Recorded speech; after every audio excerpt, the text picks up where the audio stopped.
You are watching Wolf Street. I am your host, Smith. Remember, every story hides a secret, and every shadow hides a clue. Which part of the world are you watching from? Subscribe, hit the like button, and join the mystery. Let's drive the story. Chapter 1. The first thing I noticed about the freight elevator was that it smelled too clean. It was tucked in the rear service corridor of the Larkin building on 46th behind a door with chipped paint and a sign that said employees only, as if words on tin could keep New York obedient. The corridor itself had the usual ingredients: concrete floor, bare bulbs, and the sour hint of old mop water. But when the elevator gate slid back and the light spilled into the cage, the air that came out was sharp, like fresh solvent. It was the kind of clean you get when someone has been busy hiding their tracks and has overdone the scrubbing. I was there because Inspector Kramer had called me, which meant either he had a hangnail and wanted sympathy, or he had something he wanted Wolf to touch without making it official. "Goodwin," Kramer said when I arrived, "tell your boss he's got a citizen interest in this." "If you want citizen interest, take the case to a newspaper," I told him. "If you want Wolf, tell me what you're trying not to say." Kramer's face went red, but not from cold. He jerked his thumb at the elevator. "Bookkeeper," he said. "Name of Harold Sutter, works for Caraway Import and Storage. Found him this morning in the freight elevator. Locked inside, hanging. Clean note in his pocket. Clean time card. Clean everything. Too clean. My boys say suicide, and the brass likes it because it's neat. I don't like neat." "You don't like anything," I said. He ignored that, which is the only way to stay sane around me. "His boss is already calling it a tragedy and a lesson," Kramer went on. "The company lawyer is already polishing it, and there's a memo floating around with one word stamped on it. Unimportant, like they can stamp a man out of significance." "Unimportant," I repeated. Kramer's eyes narrowed. "Yeah, that's the part I don't like." He looked away from me and at the elevator cage, as if the dead man might still be there and might still be worth arguing with. Two uniforms stood nearby, doing their best to look bored. A plainclothes man was making notes with the gloom of someone who had hoped to be assigned to a jewelry theft instead. "Let me see him," I said. Kramer grunted. "Coroner already took him. You get the scene." That was almost generous coming from him. I stepped closer to the elevator cage. The gate was open, and inside you could see the overhead beam where the rope had been. There was no rope now. There was a faint mark on the beam, dark against the metal. The floor had been mopped. Not just mopped, but mopped, like someone was trying to erase it. A smear of something pale clung in a corner near the rear wall, and I crouched to look. White residue, soap, too much of it. I stood and sniffed. Solvent, soap, metal, and the faint bitter scent of cheap cologne, not the kind a rich man wears, the kind a nervous man wears, because he thinks it makes him look less nervous. Kramer watched me. "Don't start playing bloodhound," he growled. "I got a lab." "You also have opinions," I said. "Lab work takes time, opinions take 1 minute and ruin lives faster." He snorted. "What's your angle?" I asked. "If the brass likes it clean, why are you calling Wolf?" Kramer leaned closer, lowering his voice. "Because it's too clean, because the time card is perfect, and perfect is rare. Because one of my men found a witness statement filed upside down." I blinked. "Filed upside down?" "Yeah," Kramer said, irritation rising. "Like somebody wanted it technically present, but functionally unread." "My clerk," said the file folder was stamped, unimportant on the cover in red ink, like an order. "Where is the file?" I asked. Kramer jerked his head toward a plainclothes man in the corridor. "He's got it. I'm not putting it into the main pile until I know what it is. If it's nothing, fine. If it's something, I want Wolf's fingerprints on the thinking, not the evidence." That is Kramer in a sentence. He hates Wolf, but he hates being wrong more. The file was thin, as he had said. A manila folder with a red stamp across the top, unimportant. It looked like something a lazy clerk would do to keep nuisance work from getting in the way of lunch. I took it and opened it. Inside were 3 pages, a photocopy of Harold Sutter's time card for the week, a typed witness statement, and a copy of the suicide note, neatly transcribed by someone with tidy punctuation. The suicide note itself was short, polite, and bland, the kind of note you write if you have no imagination and no anger. It said he was sorry, he could not go on. Nobody was to blame, and he hoped his sister would forgive him. It was signed Harold. I looked at the signature. "Is that his handwriting?" I asked. Kramer shrugged. "Company says yes." "Company says," I muttered, and flipped to the time card. The time card showed Harold Sutter clocking in at 9, clocking out at 5, with lunch, all neat blocks. But on the day he died, it showed something odd. He clocked out at 5 as usual, but there was a penciled correction beside it, faint and careful, changing the time to 4, a missing hour. "That's your missing hour," Kramer said, seeing my finger stop there. "Who wrote the correction?" I asked. "Timekeeper at the company says Sutter did," Kramer replied. "He noticed an error and fixed it." "Bookkeepers love errors," I said. "They cradle them." I turned to the witness statement. The typed statement had been punched and filed. It was upside down in the folder, exactly as Kramer had said. I turned it right, side up, and read. It was from a man named Albie Renner, elevator operator, stating he had seen Harold Sutter enter the freight elevator alone at 5:10 p.m. Carrying a briefcase. Renner stated he left the area for 5 minutes. Returned, found the elevator locked, and after efforts, maintenance opened it at 5:30 and found Sutter hanging. It was neat and timed and plausible. It also had a line at the bottom, typed in smaller type. Statement read and confirmed by witness. Under that line there was a signature that did not match the witness name. It read, in shaky script, "R. Not Renner," just initials. I closed the folder and looked at Kramer. "You want Wolf because this is someone pushing you," I said. Kramer's eyes narrowed. "Some ins pushing everybody." My captain saw the unimportant stamp and said, "Good, close it. That ain't police work, that's obedience." I nodded. "So you want Wolf to disobey?" Kramer grunted. "I want him to tell me if there's anything here worth fighting over." I did not answer. Instead, I took the folder, tucked it under my arm, and walked out of the Larkin building into the winter wind. Because once I see that kind of red stamp, I prefer to breathe air that hasn't been managed. A cab got me back to West 35th, with its usual mixture of noise and cold, and people hurrying as if time were a creditor. The brownstone was a relief the way it always is, like stepping into a pocket of order that has been insulated from the city's hysteria by money, habit, and Fritz. He went straight to the office.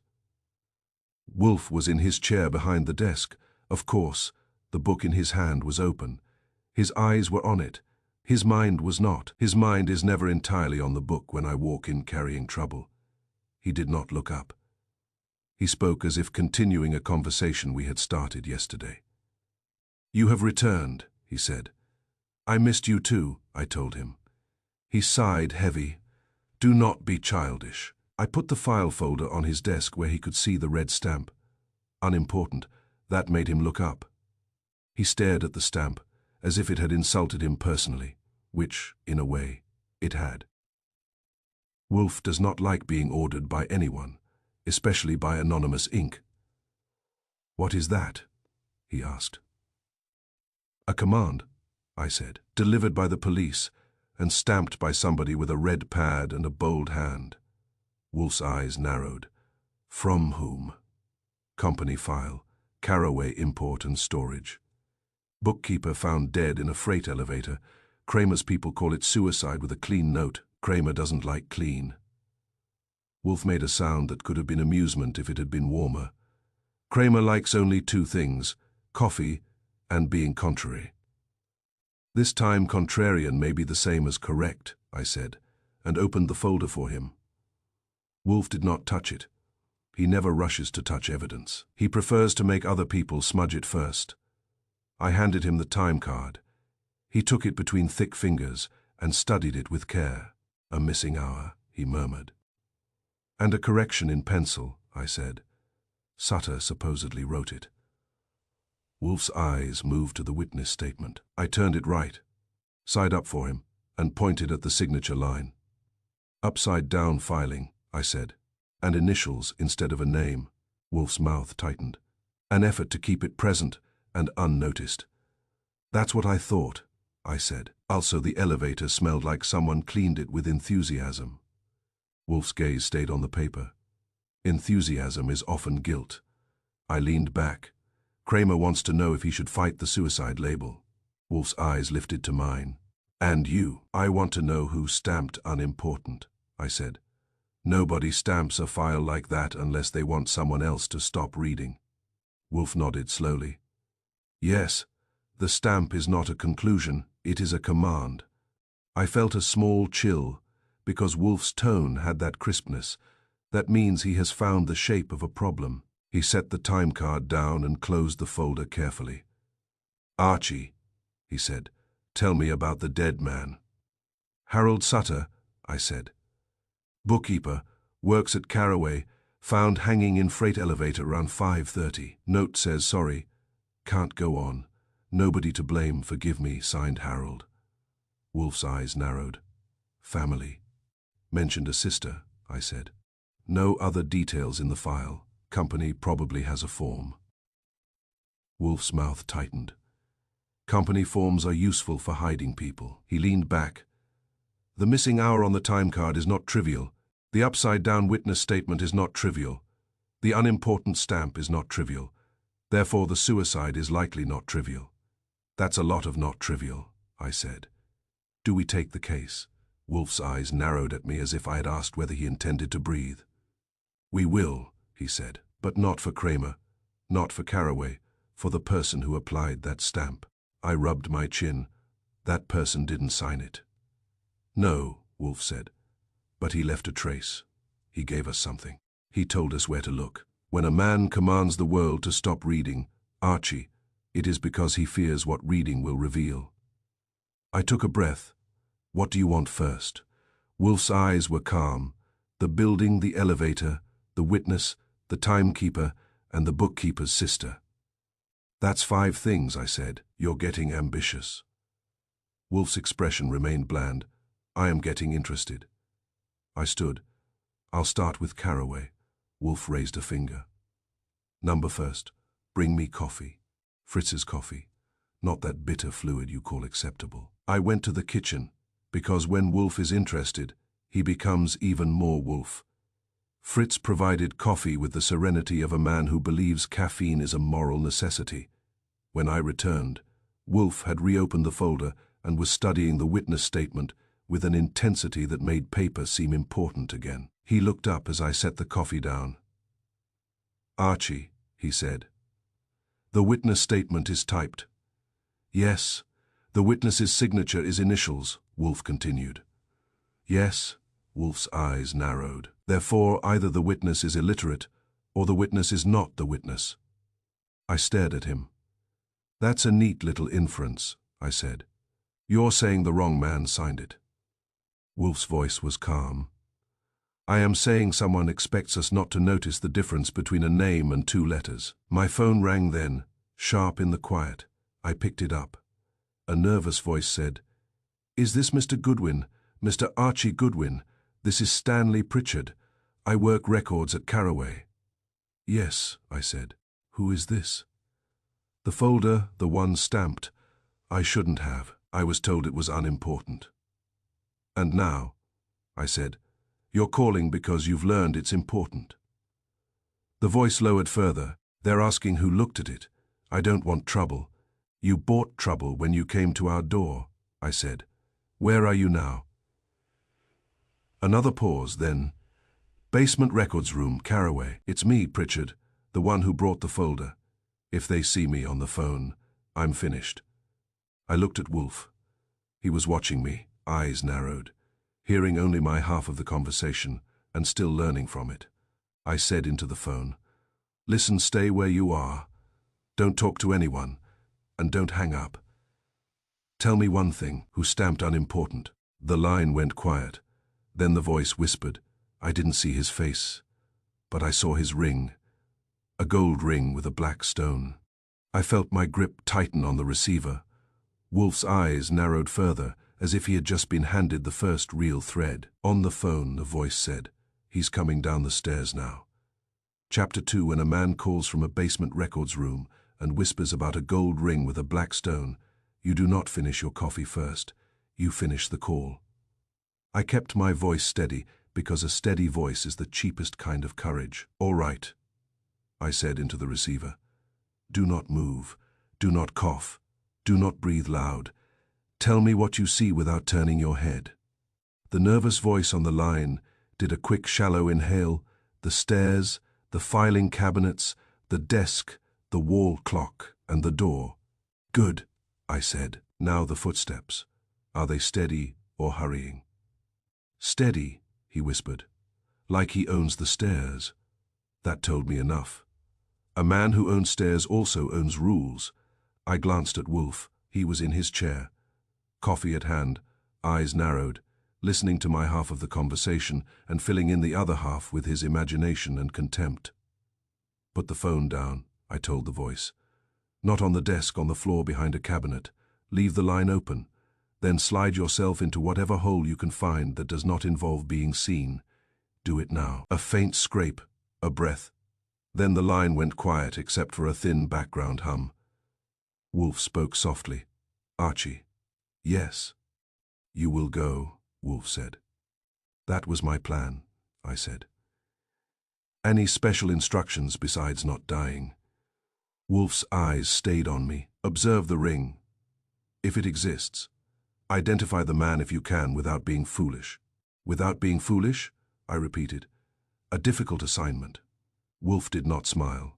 "New York in winter has a way of slapping you awake." The cab ride uptown felt longer than it was because my mind kept picturing a basement room with file cabinets and a frightened clerk and a man with a black stone on his hand. Caraway Import and Storage occupied 2 floors of the Larkin building and behaved like it occupied the whole city. The lobby security guard gave me a look that suggested I was about to violate something sacred.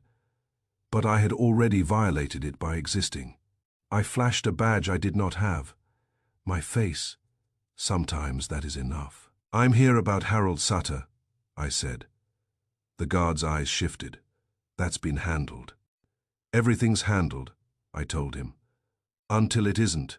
Where's your freight elevator access?"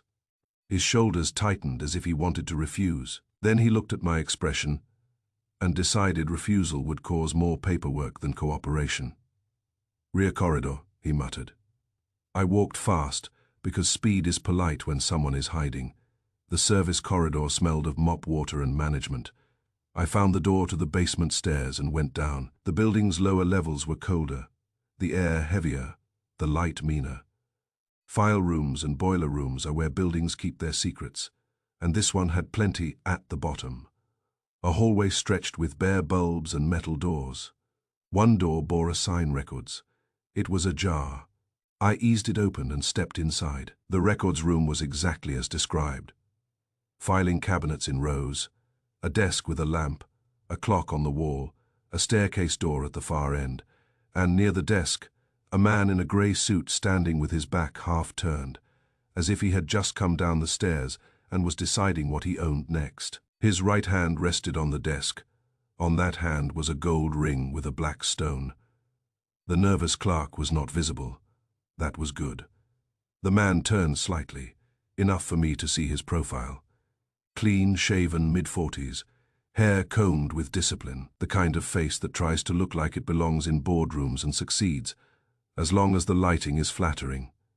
He looked up as if he had heard my footstep, which meant I had not been as silent as I imagined. "Can I help you?" he asked, voice smooth. "I'm looking for a file," I said, and let my tone suggest I belonged to Harold Sutter. His expression did not change. "That matter is closed." "You are not the police," I said. He smiled slightly. "Number, I am the reason the police believe it is closed." That was bold, too bold for a man with nothing to hide. I let my eyes drift to his ring, then to his face, then to the filing cabinets. "What's your name?" I asked. He hesitated half a beat, not enough to be obvious, just enough to matter. "Mallory," he said. "Victor Mallory." "Mallory what?" I said. He smiled again. "Just Mallory will do." It was the kind of answer men give when they are used to being obeyed. I moved closer, slow. "I'm Archie Goodwin. I work for Nero Wolfe." At that name his eyes flicked. It was not panic. It was calculation. Wolfe's name is a sort of weather. People either prepare for it or pretend it will not rain. "Mr. Wolfe," Mallory said, "this is unnecessary." "Unnecessary is a favorite word lately," I said. "So is unimportant." I saw the stamp. His gaze stayed calm. "Stamps are administrative." "So are ropes," I said. "They still kill." His smile tightened. "That is melodramatic." "New York is melodramatic," I told him. "It's our civic hobby. Now, where is the clerk who called my office?" His eyes narrowed slightly. "No one called you." I believed him about believing that, which meant he was either ignorant or lying. I did not yet know which was more dangerous. From behind a filing cabinet to my left, there was a faint sound, a breath, controlled. The clerk was there, listening. "Good," I said. "Mallory, you are standing in a basement records room, hunting a file stamped unimportant. If you think that looks normal, you should have your eyes checked." He did not rise to the bait. He merely said, "Leave." "I will," I said. "After I take one look at the file you came down here for." Mallory's jaw tightened. "You will not." I nodded toward his ring. "That's a nice stone." His eyes flicked down and back up. "It was a gift." "From who?" I asked. His smile hardened.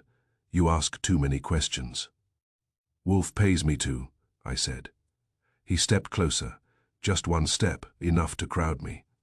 His voice lowered. "You do not understand the situation, Mr. Goodwin. This is a simple death, a sad one. The company wants it finished. The police want it finished." "Finished is good for everyone," he said. "That's not true," I said. "Finished is good for whoever stamped it." His eyes narrowed. "You are persistent." "It's my charm," I replied. I shifted my stance slightly, so I could see more of the room. The desk had a blotter, a ledger, and a small stack of forms. On top of the forms was a carbon copy receipt pad. The receipt pad had a number stamped in the corner, 7 to 1142. I recognized it because I had seen it once already, scribbled on the inside flap of the unimportant folder. I had assumed it was meaningless at the time. Now it sat in front of me like a grin. Mallory saw my eyes land on it and moved his hand subtly, covering the pad. That was confirmation. I smiled. "You're hiding office supplies now," he said. "Leave." I took one step back, as if complying. Then, because I am rude, and because my life has occasionally depended on being rude faster than someone else can be polite, I reached past him and snatched the receipt pad. Mallory's hand shot out, but I had already pulled it away. The pad flipped open in my fingers. The top sheet was missing, torn cleanly. Mallory's calm cracked for a second. "Give that back." I held it out, as if to return it, then glanced at the numbered corner again. 7 to 1142. "Funny thing," I said. "That number doesn't exist."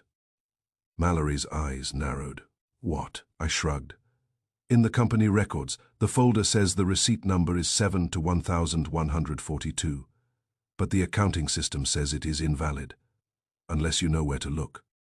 I watched his face. He did not understand what I meant. That was useful. It meant he was a messenger, not the author. From behind the filing cabinet, the nervous clerk shifted.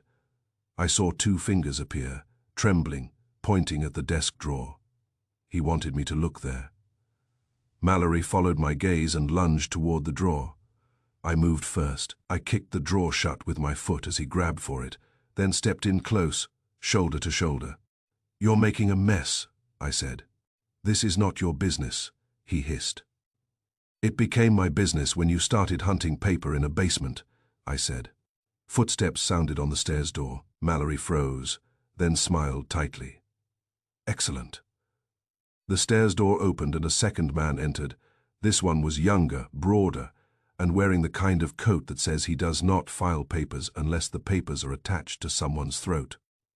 He looked at me, then at Mallory. "Problem," Mallory said. "Yes." I held up the receipt pad. "Just browsing." The broad man's gaze went flat. "Give it." I smiled. "Number." He took a step. I calculated distances, exits, and how much I liked my teeth. Then the nervous clerk behind the cabinet did the one brave thing he had left. He reached out and grabbed a metal binder from a shelf, threw it at the broad man's legs, and shouted, "Run!" It was not a clever shout. It was not dignified. It was perfect. The binder hit the broad man's shin. He cursed and bent, and that half-second gave me what I needed. I bolted. I ran for the door, receipt pad in hand. Mallory shouted behind me. The broad man's footsteps thundered. The corridor outside stretched like a tunnel, bright and merciless. I took the stairs two at a time. I did not stop until I hit the lobby. The security guard started to rise. Startled, I flashed him my best professional glare. "Call the police," I snapped. "Summoners trying to destroy evidence." That got him moving, because nobody wants to be the man who did not call the police when told. Outside, I flagged a cab and got gone. Back at the brownstone, Wolf was in the office, as always, as if the city's chaos was something that happened on another planet. Fritz had left a plate of cold cuts and a small bowl of pickles near Wolf's place. Wolf had not touched them, which was how I knew he was truly occupied. I tossed the receipt pad onto Wolf's desk. Wolf's eyes went to it, then to my face. "You appear disarranged." "Thank you," I said. "I aim to please. The man with the black stone ring is named Victor Mallory, or he claims it. He was in the Caraway Records room, hunting the file. He had a helper with the personality of a battering ram. Our nervous clerk is still down there, assuming he didn't get turned into stationery." Wolf's eyes narrowed. "The ring." "Gold," I said.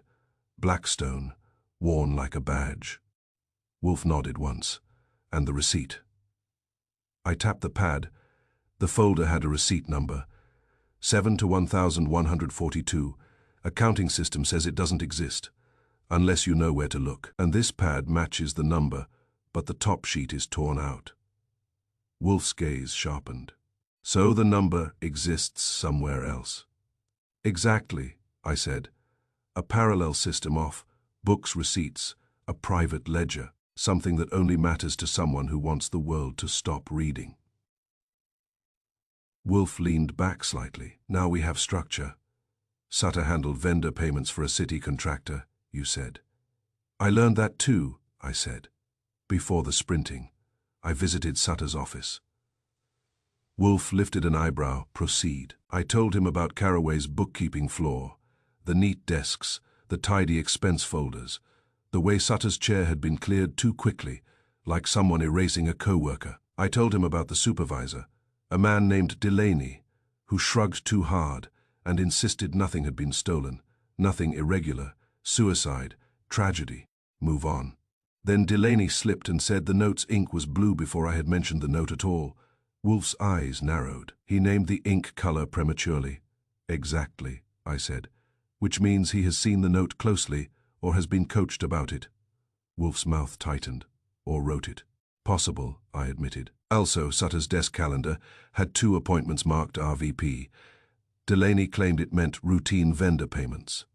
Wolf said, "Routine is another word people use when they are lying."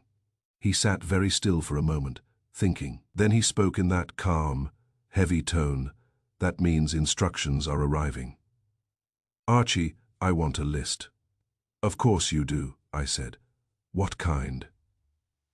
"Who had access to the Caraway file room?" Wolf said.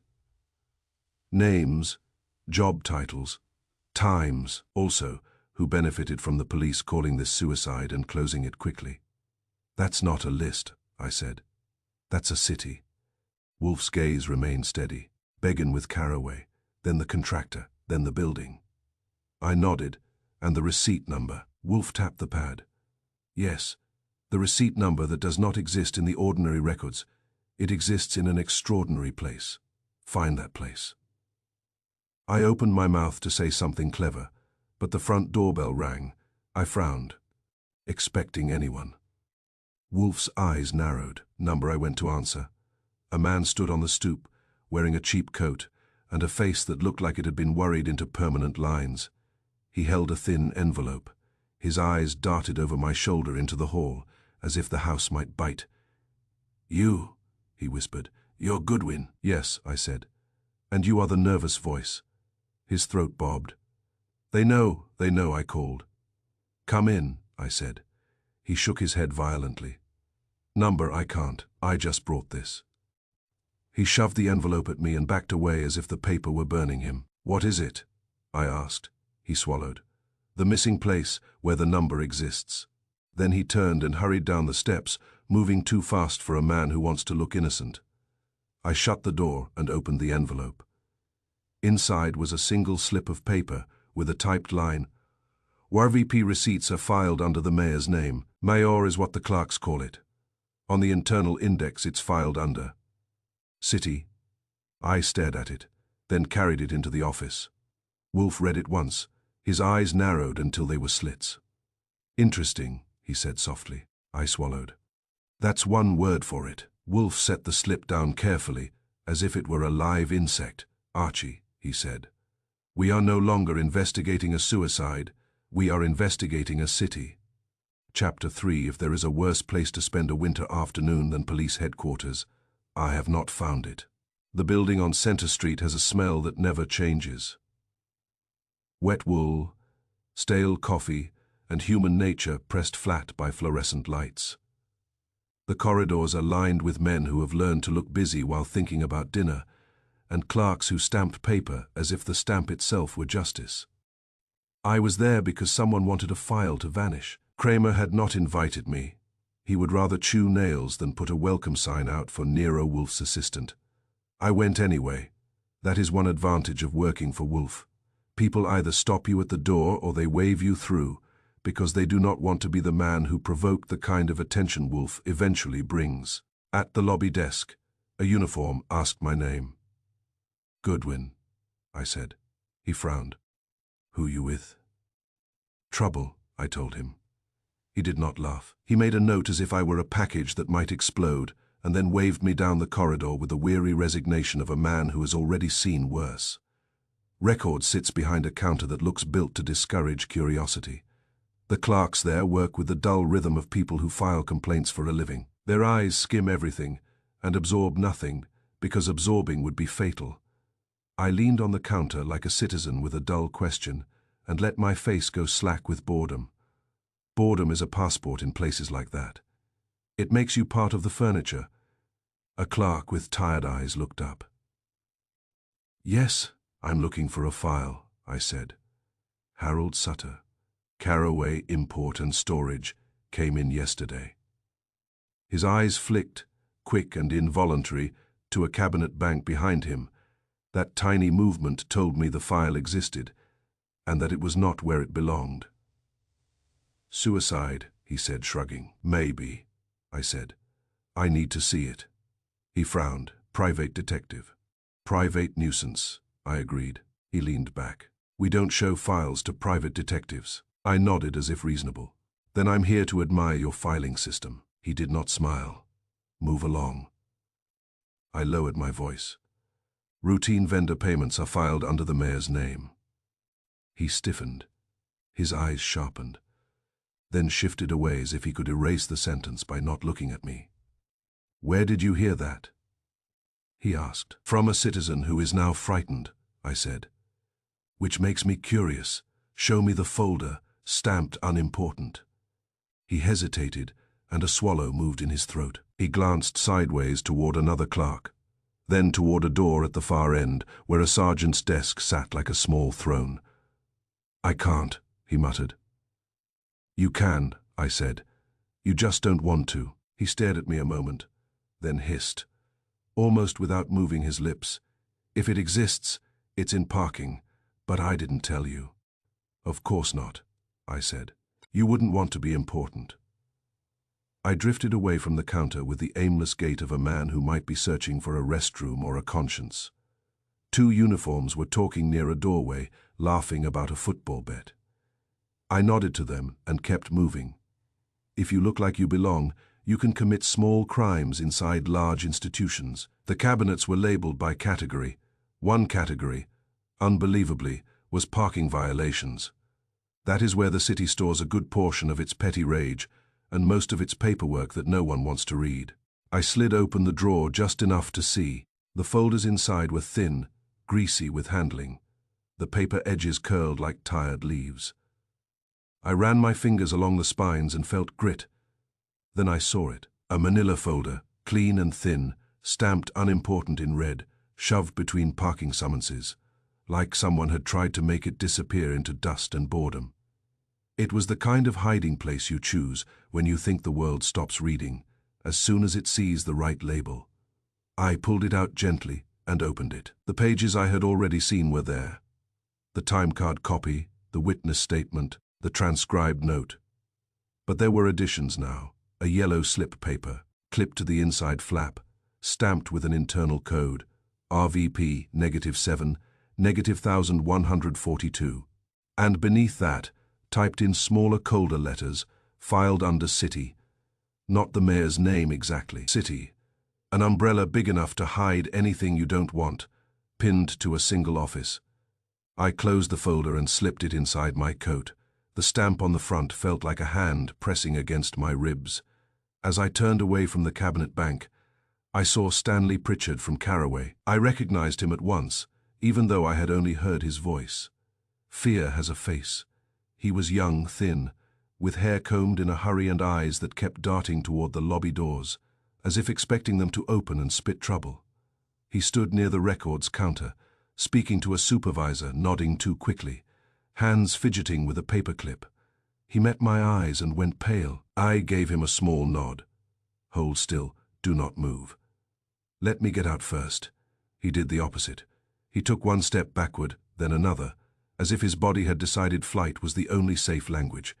His supervisor frowned, irritated, and reached for him. That was when the lobby doors opened. Two men came in, and I knew what they were before they touched anyone. They did not wear masks. They did not need to. They moved with the confidence of men who believe a building full of cops will mind its own business. One was broad and square, like a refrigerator that had learned to walk. The other was slimmer, better dressed, coat tailored, hair neat, eyes cold and alert. They scanned the lobby once, found the clerk, and moved without hesitation.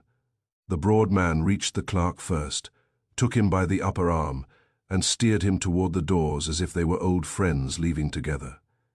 The clerk's mouth opened, but no sound came out. His knees went stiff. He was being moved by someone else's decision. The slimmer man leaned close to the clerk's ear and said something I could not hear. Whatever it was, it worked. The clerk's shoulders slumped. He stopped resisting. Fear had been turned into compliance in one sentence. People nearby noticed. They frowned. Then they looked away. New York is practiced at looking away. It is a survival skill. I followed. Not close, not obvious. Just far enough that if either man glanced back, he would see a man walking in the same direction and assume coincidence. Coincidence is the best disguise in a city full of strangers. They went out onto Center Street where the wind cut between buildings and made everyone's eyes water. A black sedan waited at the curb. The driver door was already cracked open, as if the car had been holding its breath. The broad man opened the rear door and guided the clerk in. The clerk stumbled, feet dragging for a second, then vanished into the car. The slimmer man got into the front passenger seat without hurry. The sedan pulled away smoothly, like a vehicle accustomed to not being stopped. I raised my hand for a cab. It took too long. Center Street cabbies are either busy or wise. When one finally stopped, I jumped in and said, "Follow that black sedan." The driver glanced at me in the mirror. "You a cop?" "No," I said. "I'm employed." He shrugged, which is the cab driver version of blessing, and pulled into traffic. The sedan moved with ease, cutting across streets with the confidence of a man who knows his route and expects the lights to cooperate. We stayed behind, losing and gaining distance with the small dramas of traffic. I watched the sedan's rear window, dark and indifferent. Somewhere behind that glass was a frightened clerk who had delivered a stamped folder and then tried to undo his mistake by warning me. Now he was paying for it. The sedan headed west toward a section of the city where the buildings look practical and tired, and where companies that sell discreet trouble like to rent space. It turned onto a side street lined with squat offices and tinted windows. It stopped in front of a building with a brass plate by the door, Klein's Strategic Services. The name sounded polite. It also sounded like a lie. The broad man got out first, opened the rear door, and pulled the clerk out by the elbow. The clerk stumbled, looked around wildly, saw nothing helpful, and was marched toward the entrance. The slimmer man followed, eyes scanning once, then forward again. A man stood by the door, not in uniform, but with the posture of a guard. He watched the street with bored alertness. When he saw the broad man approach, he opened the door without question. They disappeared inside. I paid the driver, got out a block away, and walked closer on foot, keeping my face neutral and my pace unhurried. I stopped near a newspaper stand and pretended to read headlines about politics and potholes. If you look like you care about the mayor, you can hide anywhere. After a few minutes, the door opened. Another man came out, spoke briefly to the guard, and the guard nodded. The door opened wider. A third man stepped out. Victor Mallory, gold ring, black stone, same neat hair, same calm face that looked like it belonged in boardrooms, as long as the lighting stayed flattering. He adjusted his gloves, spoke to the broad man in a low voice, and received a nod that looked like obedience. Then he went back inside. I did not see Pritchard again. Not then, but I saw enough to know he was being kept alive for one reason. Control. That was enough to take home. Klein's Strategic Services was not only a name on a plate, it was a pipeline. The men who grabbed the clerk belonged to it. Mallory belonged to it. And Klein, by sheer proximity to the old case, smelled like it belonged to Wardell Civic Works. The contractor, Harold Sutter's vendor payments had touched. I did not try to go in. I like bravery in small doses, and I do not enjoy being thrown downstairs. I went back to the nearest phone, called Saul Panzer from a booth that smelled of old cigarettes, and gave him Klein's address. Find out who owns it and who pays it, I told him. Saul's voice was calm. That's 2 lists. Make 3, I said. Add who dies when those lists leak. I took another cab back to West 35th. The brownstone's warmth hit like relief. Fritz opened the door with the calm expression of a man who has seen me return from danger often enough to know it is a habit. Mr. Goodwin, he said. Mr. Wolfe is in the office. Also, he is not pleased. Wolfe is rarely pleased, I said. It keeps his digestion steady. In the office, Wolfe sat in his chair with a book open and his coffee untouched. Untouched coffee means he is occupied. Wolfe looked up when I entered and took in my coat, my face, and the energy I brought with me. You are late, he said. I was watching a kidnapping, I replied. It runs over schedule. His eyes narrowed. Explain. I handed him the unimportant folder. He held it as if it were offensive, then opened it and saw the yellow slip and the code. Lviv P, -7, -1000, 142, he read. And filed under city, I added. I found it buried in records between parking tickets. Wolfe's mouth tightened. An attempt to hide it where no one reads. Then the clerk who delivered it got grabbed outside headquarters by 2 confident men with no masks, I said. I tailed them. They took him to Klein's Strategic Services. Wolfe's gaze sharpened. Klein, yes, I said. Mallory was there too. Same ring, same calm, same appetite for paper. Wolfe leaned back. Heavy. So the stamp was not merely contempt. It was instruction, backed by force.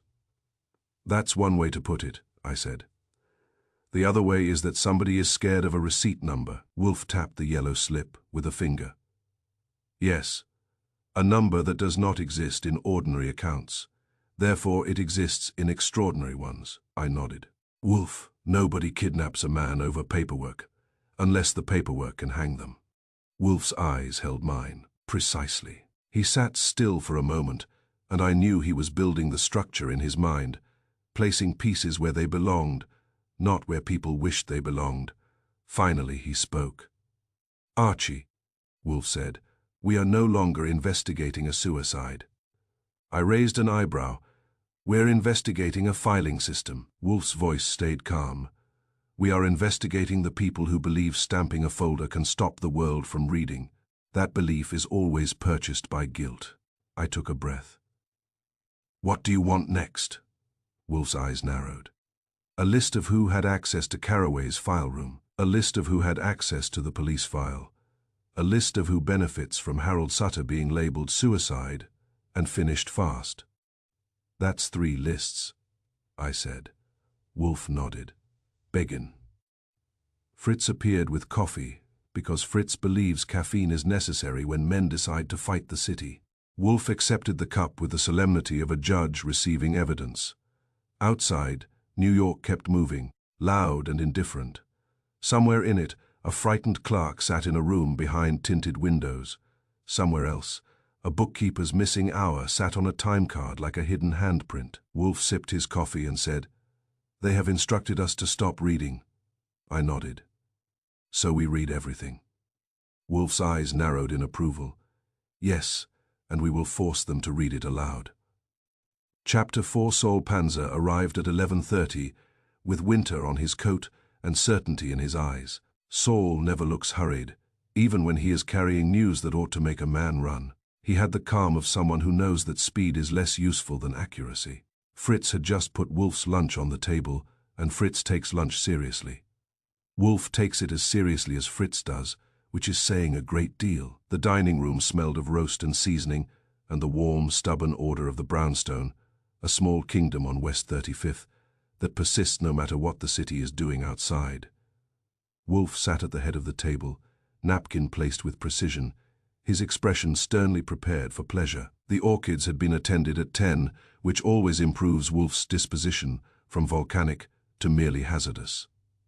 I sat where I belong, nearer the side, with a plate that would never be mistaken for Wolf's. Fritz feeds Wolf, as if the man were a visiting monarch. He feeds me as if I am a nephew. He likes but does not trust around delicate china. Saul nodded to Fritz, then to Wolf. "Mr. Wolf." Wolf did not invite him to sit. Wolf does not permit interruptions at lunch unless the interruption brings nourishment of a different kind. Saul handed me a folded sheet of paper. "Harold Sutter's bank account," he said, calm as always. I opened it and read. It was Saul's tidy summary, dates, amounts, notes, and a line that made my appetite feel irrelevant. "Small checks," Saul said. "Rent, groceries, utilities. A steady life. No indulgences that suggest a secret habit. That is consistent with a bookkeeper," Wolf murmured without looking up from his plate. Saul continued, "Until 3 weeks ago." I looked up. "Here it comes." Saul did not smile. He never does when the facts are good. A deposit. Cashier's check, $10,000. No prior pattern. Cleared the next day. Wolf's fork paused. His eyes lifted to Saul. 10,000 is not a gratuity." "No," Saul agreed. "And the origin is interesting. The check was purchased at a West Side branch. The purchaser name was not recorded in the usual manner, but the bank clerk remembered a man. Mid-40s, well-dressed, clean hands, wore a gold ring with a black stone." I set my fork down. "That is our friend Mallory, or someone wearing his badge?" Saul nodded once. "Likely, after the deposit, there were small withdrawals. Not enough to drain the account. Enough to make someone feel watched, or bought, or both." Wolf chewed once, swallowed, and set his fork down gently. "Mr. Panzer, find ownership and contract relationships for Klein Strategic Services. Names, not only corporate shells." Saul nodded. "Already in progress." Wolf resumed eating, because he can absorb a $10,000 brick landing in a dead man's account without missing a bite. That is one of the reasons he is Wolf. The rest of us usually require a pause for outrage or disbelief. I said, if Sutter was paid, it was for something. If he was threatened, it was for silence. Money that large does not arrive by accident. After lunch, Wolf retreated to the office with coffee. He likes to work in his chair with the windows looking out at the street, as if the city is a noisy aquarium, and he is studying the fish. Fritz removed the lunch service with quiet efficiency, as if wiping away evidence of pleasure. I sat at my desk and tried to look industrious, which is easy, because my job often is. Wolf was behind his desk, coffee near his hand, eyes on a page of notes he had made from the file. The folder stamped unimportant sat on his blotter like a challenge. The phone rang. I answered. Wolf's office, a voice said, too smooth. This is Carraway. We understand you have been asking questions about Mr. Sutter. I said, that is correct. A pause. We request that you stop. The police have concluded it is a suicide. There is no wrongdoing. If there is no wrongdoing, I said, then my questions will be harmless. The voice tightened slightly. The witness statements are complete. I glanced at Wolf. His eyes were on me now, alert. I said into the phone, which witness statements? Silence. Then the line clicked dead. I set the receiver down. Wolf sipped his coffee as if interruptions were seasoning. They are not adept, Wolf said. No, I agreed, but they are attentive. They do not want me to look at witness statements I have not mentioned.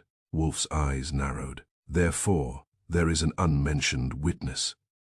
He did not say it as a guess. He said it as if the logic had already settled into place. Archie, he continued, go to Carraway. Find someone who cleans. I blinked.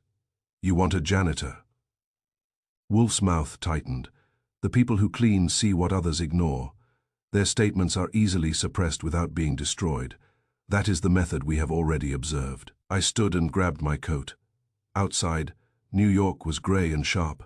The sidewalks were crowded with people hurrying, as if speed could keep them from thinking. The wind cut down avenues and made faces hard. I took a cab to the Larkin building and went up to Carraway.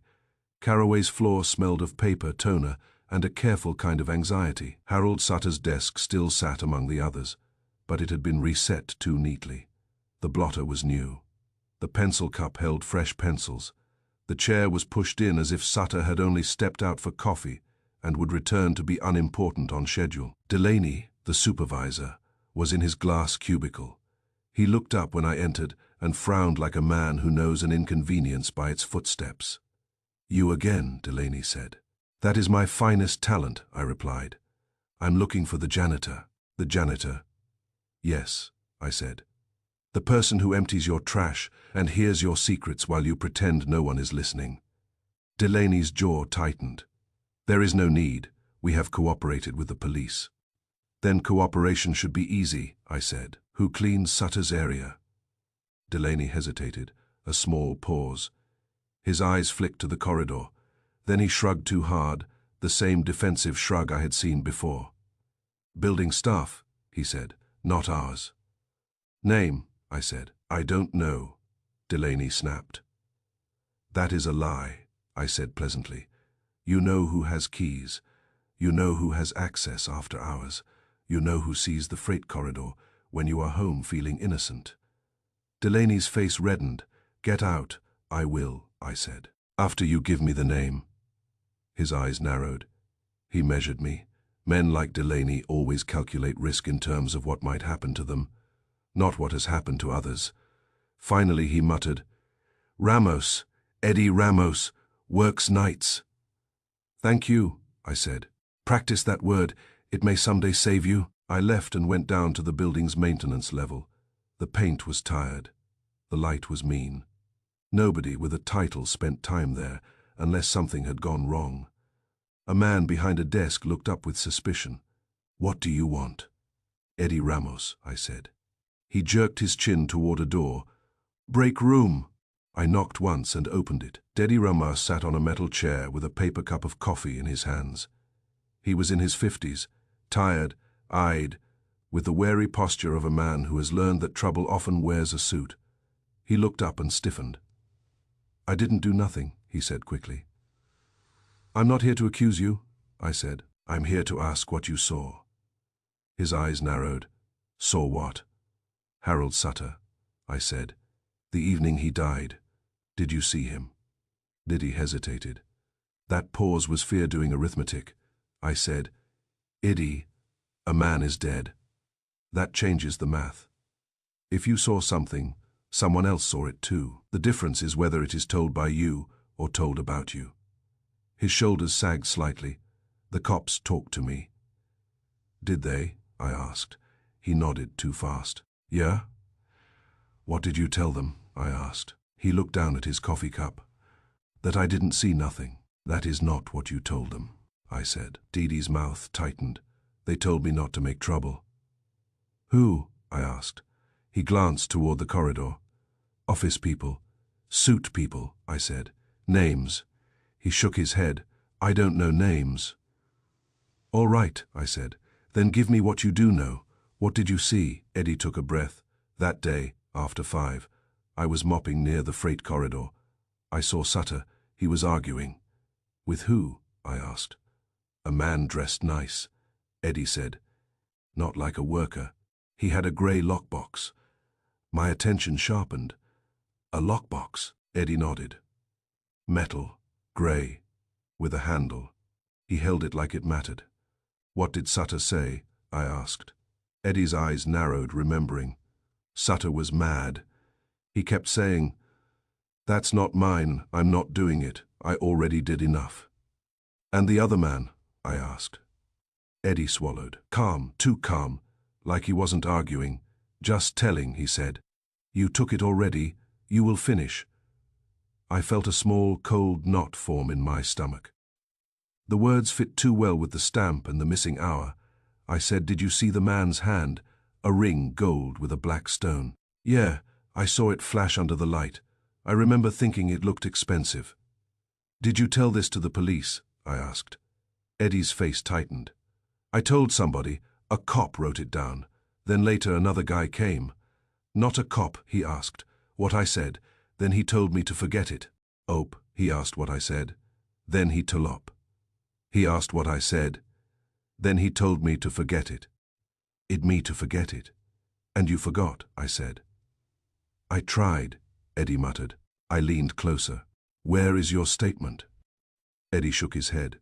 "They told me it was filed." "It exists," I said. He stared at me. "You think?" "I know," I said. "Because they did not destroy evidence. They hid it. That is cleaner." Eddie's voice lowered. "They wrote my name wrong." I blinked. "Wrong." "On the form," Eddie said. I said Ramos. He wrote Romas. I told him. He said it didn't matter. It mattered plenty. A typo is a cheap disguise that fools systems better than it fools people.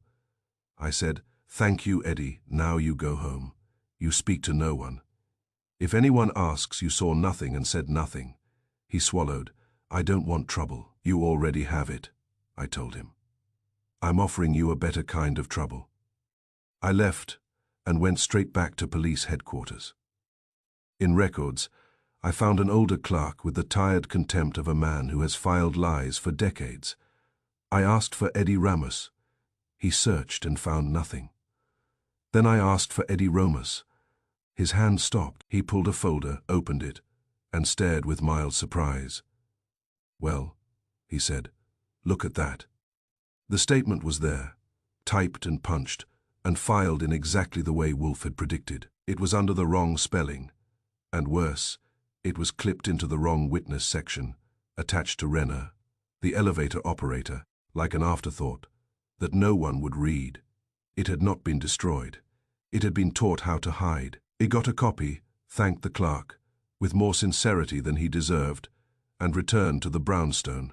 Wolf was in his chair, coffee in hand, the familiar fortress of his office around him. The light through the window made the street outside look like a moving grey river. The red leather chairs waited, patient and innocent. I handed Wolf the copied statement. He read it once. His eyes narrowed. Then the corners of his mouth lifted slightly. It was not warmth. It was recognition. "Ah," Wolf said. I sat down, found it. Filed under Romus. Wrong witness, wrong place, unsearchable, unless you already suspect the trick. Wolf tapped the heading with a thick finger. "Observe. Someone did not destroy evidence. That is messy, it creates smoke. They simply taught it how to hide." I nodded. "A typo as camouflage." Wolf's eyes narrowed. "This indicates a practiced system, a mind that prefers tidy corruption." I said, "Saul's $10,000 deposit landed 3 weeks ago. Eddie saw Sutter arguing with a man carrying a grey lockbox, ring with black stone. Then the statement gets buried. The file gets stamped unimportant and shoved into parking tickets." Klein grabs the clerk. "It keeps pointing to one thing." Wolf's gaze sharpened. "A parallel accounting. A controlled archive. A mechanism for payments that must not exist officially." "And a lockbox," I said. "The portable part of it." Wolf nodded. "Likely. The lockbox is either the container for the extraordinary receipts, or the container for money exchanged to keep them quiet." I said, "Or both." Wolf's mouth tightened. "Yes." The phone rang again, I answered. The voice was polished and careful. "Mr. Goodwin, this is Wardell Civic Works. We understand you are making inquiries. Mr. Sutter's death is a private tragedy. It has no connection to us." I smiled. "Then you called to offer condolences." A pause, the voice tightened. "We called to suggest you stop." I said, "If it were truly unimportant, you would not have my number." Silence. Then the line went dead. I set the receiver down and looked at Wolf. Wolf's eyes were narrowed in satisfaction. "Confirmation. Confirmation that they are afraid," I said. Wolf nodded. "Yes. And now, Archie, we will stop searching in their shadows." I blinked, meaning. Wolf's voice stayed calm. "Meaning we will bring them here. Invite Delaney. Invite Victor Mallory. Invite a representative of Wardell Civic Works. If they refuse, invite them again with pressure." "And the clerk Klein grabbed," I said. "We still do not know where he is."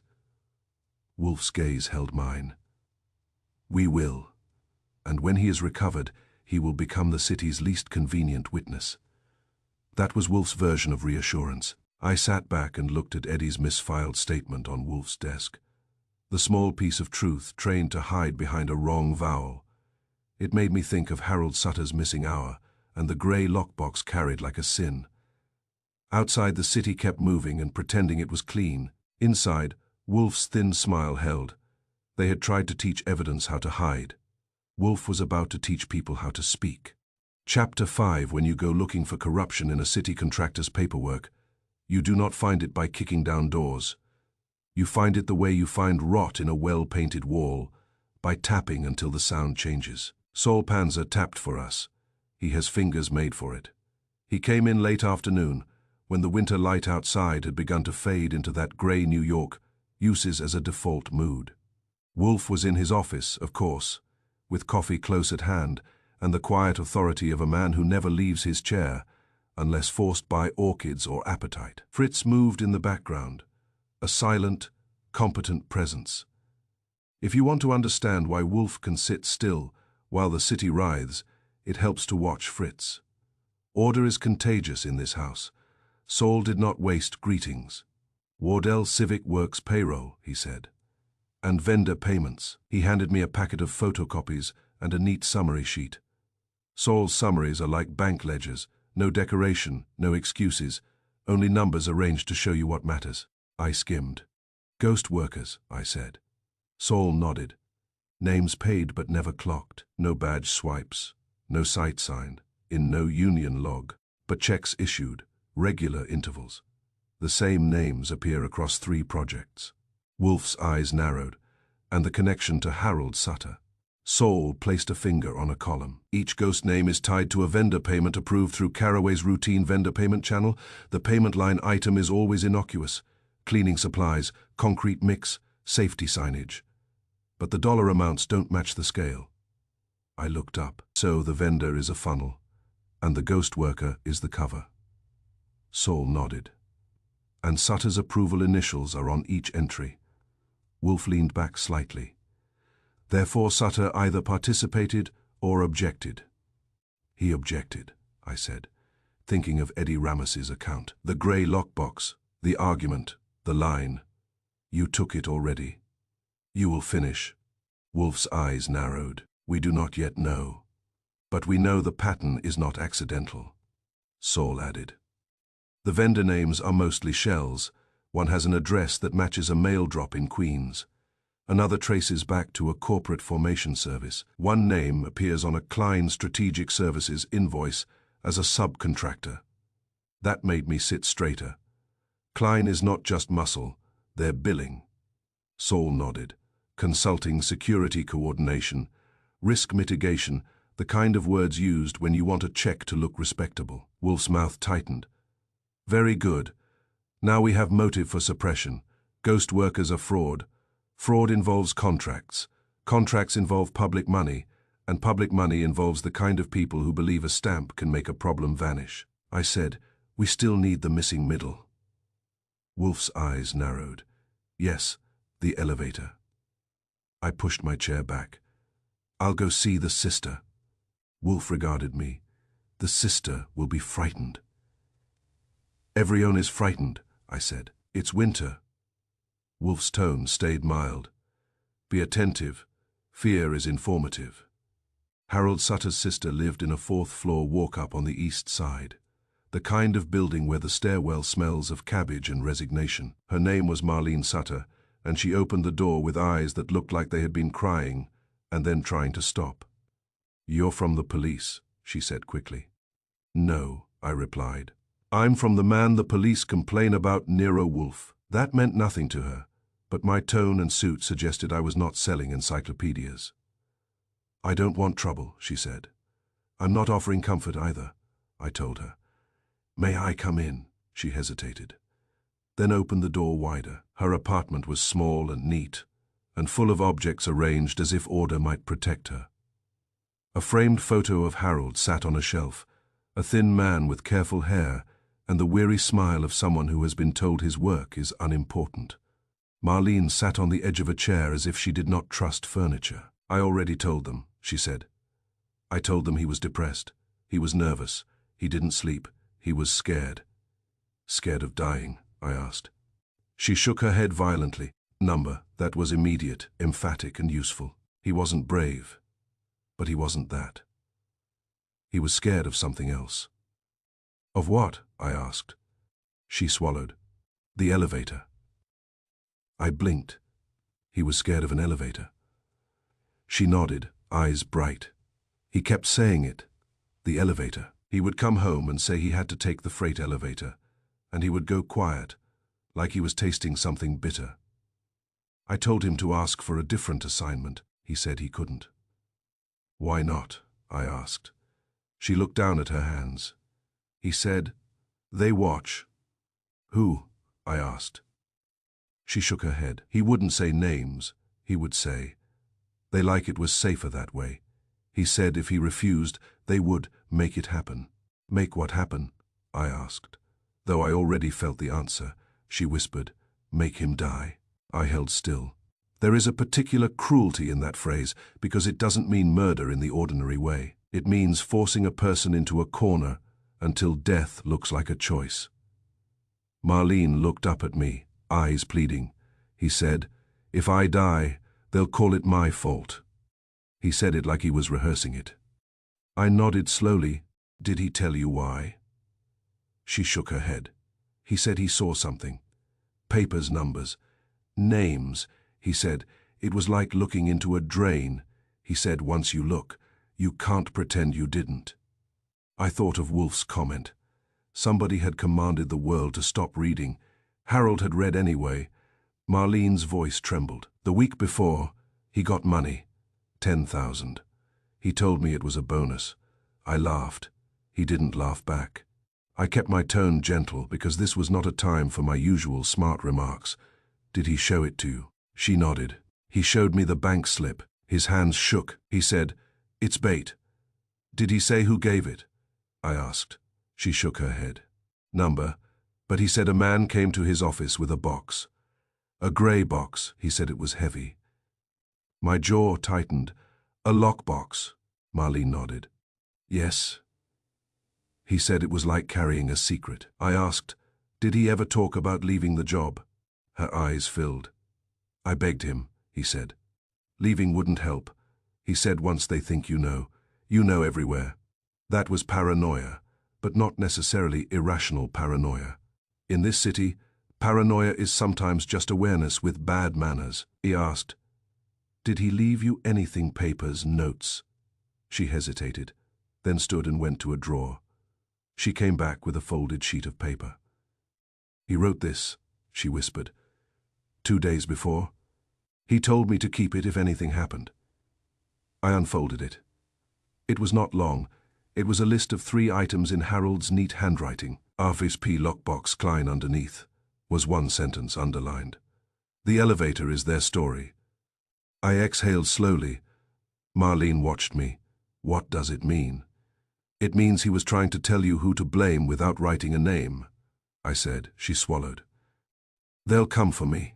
No, I said. Though I did not fully believe it, they came for him because he was inside their system. You are outside, but I will not tell you to relax.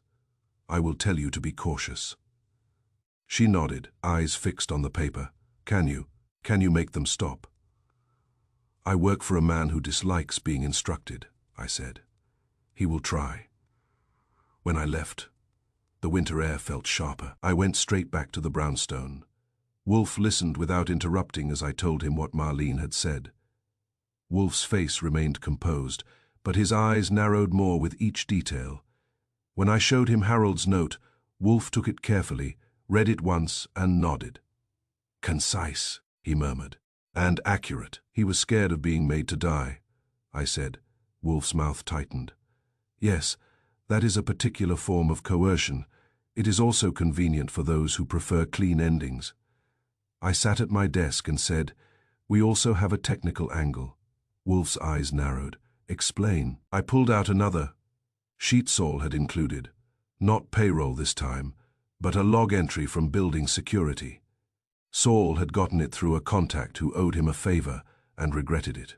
Security camera log, I said. The corridor camera that watches the freight elevator entrance. The digital log has a blank spot at the exact minute the suicide happened. It runs, then at 5:12 it drops, then resumes at 5:13. Wolf stared at the sheet, then looked up. A gap, a clean gap, I said. No glitch notes, no maintenance record, just 1 minute, missing. Wolf leaned back slightly, eyes narrowing. The oldest trick. I raised an eyebrow. Oldest trick. Erase the middle, Wolf said, voice calm. Then let people argue about the ends. I nodded slowly. If the middle is missing, the story becomes flexible. You can make it suicide or murder depending on who is talking. Wolf's gaze sharpened. And if the middle contains a man with a lockbox, you remove it, I asked. So now what? Wolf's eyes narrowed into something like satisfaction, which is never comforting. Now we stop allowing them to control the story. He reached for the phone, then paused, looked at me, and said, Archie, invite Mr. Delaney, invite Mr. Mallory, and invite someone from Wardell Civic Works who believes he can speak smoothly. I blinked. You want them all here? Yes, Wolf said. We will have an office gathering. I leaned back. That's the part of your day you enjoy. Wolf's mouth tightened. Enjoy is not the word, it is the method. I stood to make the calls, but my mind stayed on Harold Sutter's sentence. The elevator is their story. Wolf intended to rewrite it. Chapter 6. The grey lockbox became a problem, the way most problems become problems in my life, by refusing to stay theoretical. Eddie Ramos had seen it. Marlene Sutter had heard about it. Saul had found money that smelled like it had been carried in it, and the missing minute on the security log suggested someone had wanted that box to pass through a corridor without being remembered. Wolf does not like objects. He cannot account for. He is an armchair man, but he respects the physical world as a stubborn witness. If a thing exists, it belongs somewhere. If it has been moved, someone has paid for the movement. I had spent the morning collecting what passes for evidence when people are hiding everything that matters. A building maintenance contact gave me the model number of the freight elevator camera system. A bored clerk at Caraway gave me the purchase order for secure portable storage units, which was a phrase that meant nothing until you put it next to a dead bookkeeper and a missing hour. Saul provided a list of vendors and shell names that read like a directory of respectable nonsense. By noon, I had one more item in my hands, the lockbox itself. Not a theory, not a catalogue match. The actual grey case Eddie Ramos had seen carried like a sin, a portable file, safe, grey metal, the size of a thick briefcase, with a recessed handle and a latch plate that looked modern and smug.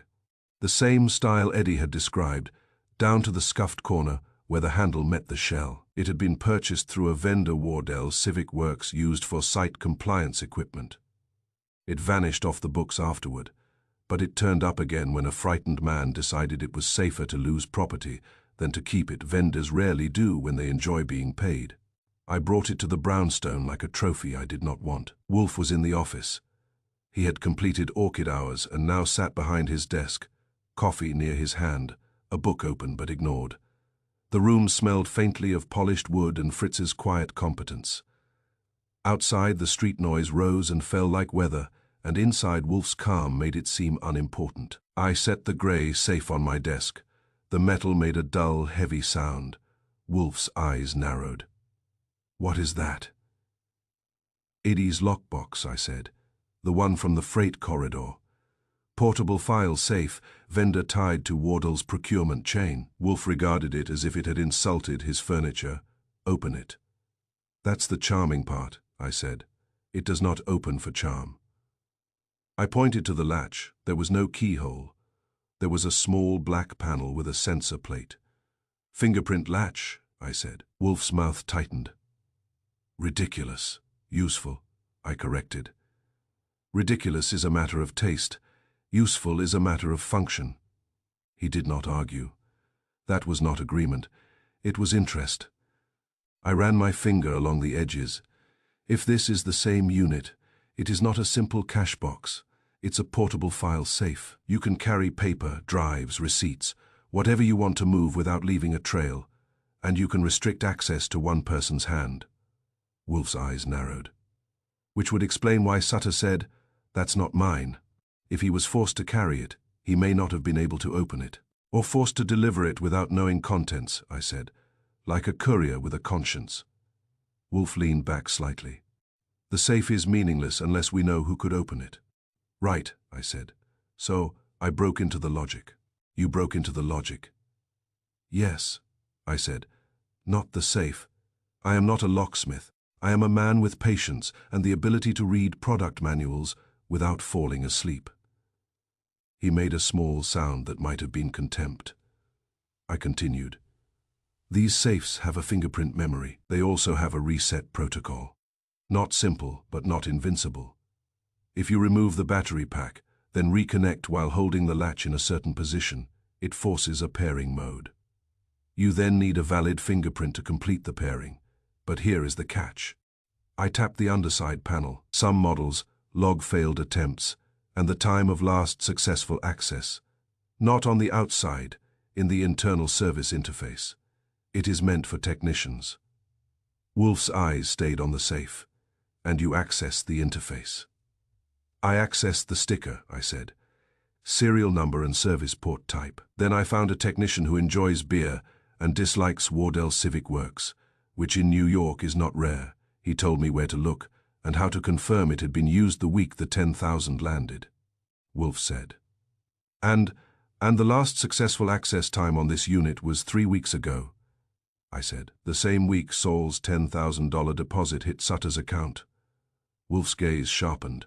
"So the safe and the payment are linked." "That's what it looks like," I said. "Also, there were multiple failed attempts the day Sutter died, clustered around 5 o'clock. Wolf sat very still. Someone tried to open it. Or tried to make it look like someone tried, I said. But yes, it suggests activity around the same hour the camera conveniently forgot. Wolf's mouth tightened. Interesting, I added. I still cannot open it, not without the enrolled fingerprint, but now we know why they cared about the safe. It is a portable archive that only one hand can unlock. Wolf's eyes narrowed. Therefore the hand matters. Mallory's hand, I said, or someone above him. Wolf did not answer, which meant he was already moving pieces inside his head. The doorbell rang. Fritz answered it, and a moment later he appeared at the office doorway with the kind of expression that means the visitor is well-dressed and unwelcome. Mr. Wolf, Fritz said. A gentleman to see you. He states his name is Randall Pierce. Wolf's eyes narrowed. I did not invite Mr. Pierce. He says he did not require an invitation, Fritz replied, which was Fritz's polite way of saying the man had pushed. Wolf's mouth tightened. Show him in. Randall Pierce entered as if he were walking onto a stage he believed he owned. He was in his late 30s, glossy hair, clean suit, clean smile. He looked like a man hired to reassure donors that everything was under control, even when the building is on fire. He extended a hand toward Wolf. Wolf did not take it. Pierce's hand hovered, then withdrew gracefully. Mr. Wolf, Pierce said warmly, I appreciate you seeing me on short notice. Wolf regarded him. I did not appreciate it. Continue. Pierce's smile held. He was good at that. I represent Wardell Civic Works in public relations. That is a phrase that means you polish what should not shine. Wolf said. Pierce chuckled as if amused, then glanced at me as if hoping for an ally. He found none. My expression was neutral, which is the polite version of hostile. Pierce continued smoothly. We understand you have taken an interest in the death of a bookkeeper. Wolf's eyes narrowed. The bookkeeper's name is Harold Sutter. Of course, Pierce said quickly. A tragedy. We sympathize. Wolf's voice remained flat. Sympathy is not your trade. Persuasion is. Speak plainly. Pierce's smile tightened a fraction. He shifted into a more serious tone. Mr. Wolf, Wardell Civic Works is committed to transparency. But we also value stability. Speculation harms reputations, harms contracts, harms the city's ability to get work done. Wolf replied. Work done, like stamping a file unimportant. Pierce blinked. The blink was small, but real. I'm not sure what you mean. Wolf stared at him. Yes, you are. Pierce recovered. Mr. Wolf, we would like this matter to be concluded in an orderly manner. If there are misunderstandings, we can address them privately. Wolf's eyes narrowed. Privately? Pierce nodded. Yes, and in the spirit of cooperation, Wardell would like to make a donation to a charitable cause of your choosing. I heard it as clearly as if he had said, Here is money, please stop. People like Pierce believe that if you dress a bribe in a clean shirt, it becomes philanthropy. Wolf's face did not change. That is what happens when a man offers Wolf something Wolf does not want. Wolf becomes colder, not angrier. Anger is too lively for contempt. You are offering me a bribe, Wolf said. Pierce's smile tightened again. Number a donation, a gesture to move on. Wolf's voice was calm, heavy. Mr. Pierce, I do not move on at the command of a public relations agent. Pierce's jaw worked. He kept his tone pleasant. I am not commanding. I am suggesting a mutually beneficial resolution. Wolf leaned back. Mutual benefit implies mutual interest. My interest is truth. Your interest is silence. They are not compatible. Pierce looked at the grey safe on my desk and then away quickly. His eyes moved too fast, as if he had recognized it, and wished he had not. That told me he knew about the lockbox. Wolf saw it too. Wolf misses little, especially when a man tries to hide his eyes, Pierce said carefully. Mr. Wolf, you are involving yourself in a matter that can become unpleasant. Wolf's tone remained mild. It is already unpleasant. A man is dead. Pierce's smile thinned. Suicide. Wolf's eyes narrowed. You said that quickly. Pierce's gaze flicked. It is the police conclusion, Wolf replied. The police conclusion was stamped unimportant. That is not procedure, that is manipulation. Pierce's posture stiffened. He held his smile like a shield. Mr. Wolf, if you persist, there will be consequences. Wolf regarded him. Do you threaten me? Pierce spread his hands slightly, the gesture of a man who wants to appear reasonable while speaking danger. I am advising, Wolf nodded once. Then you have accomplished your duty. You may leave. Pierce hesitated. He had expected negotiation, not dismissal. He tried again, softer. Mr. Wolf, Wardle has friends. Wolf's voice was calm. So do I, Fritz. Fritz appeared, silent and authoritative. Show Mr. Pierce out, Wolf said. Pierce's smile hardened. He glanced at me one last time as if marking my face, then turned and left with Fritz guiding him like a man guiding a piece of furniture. When the door shut, I exhaled. Donation, I said. That was clean. Wolf's mouth tightened. A bribe wearing a clean shirt, as you would say. I blinked. You were listening. Regrettably, Wolf replied. The phone rang. Wolf ignored it, I answered. It was Saul. His voice was calm, but there was a faint edge.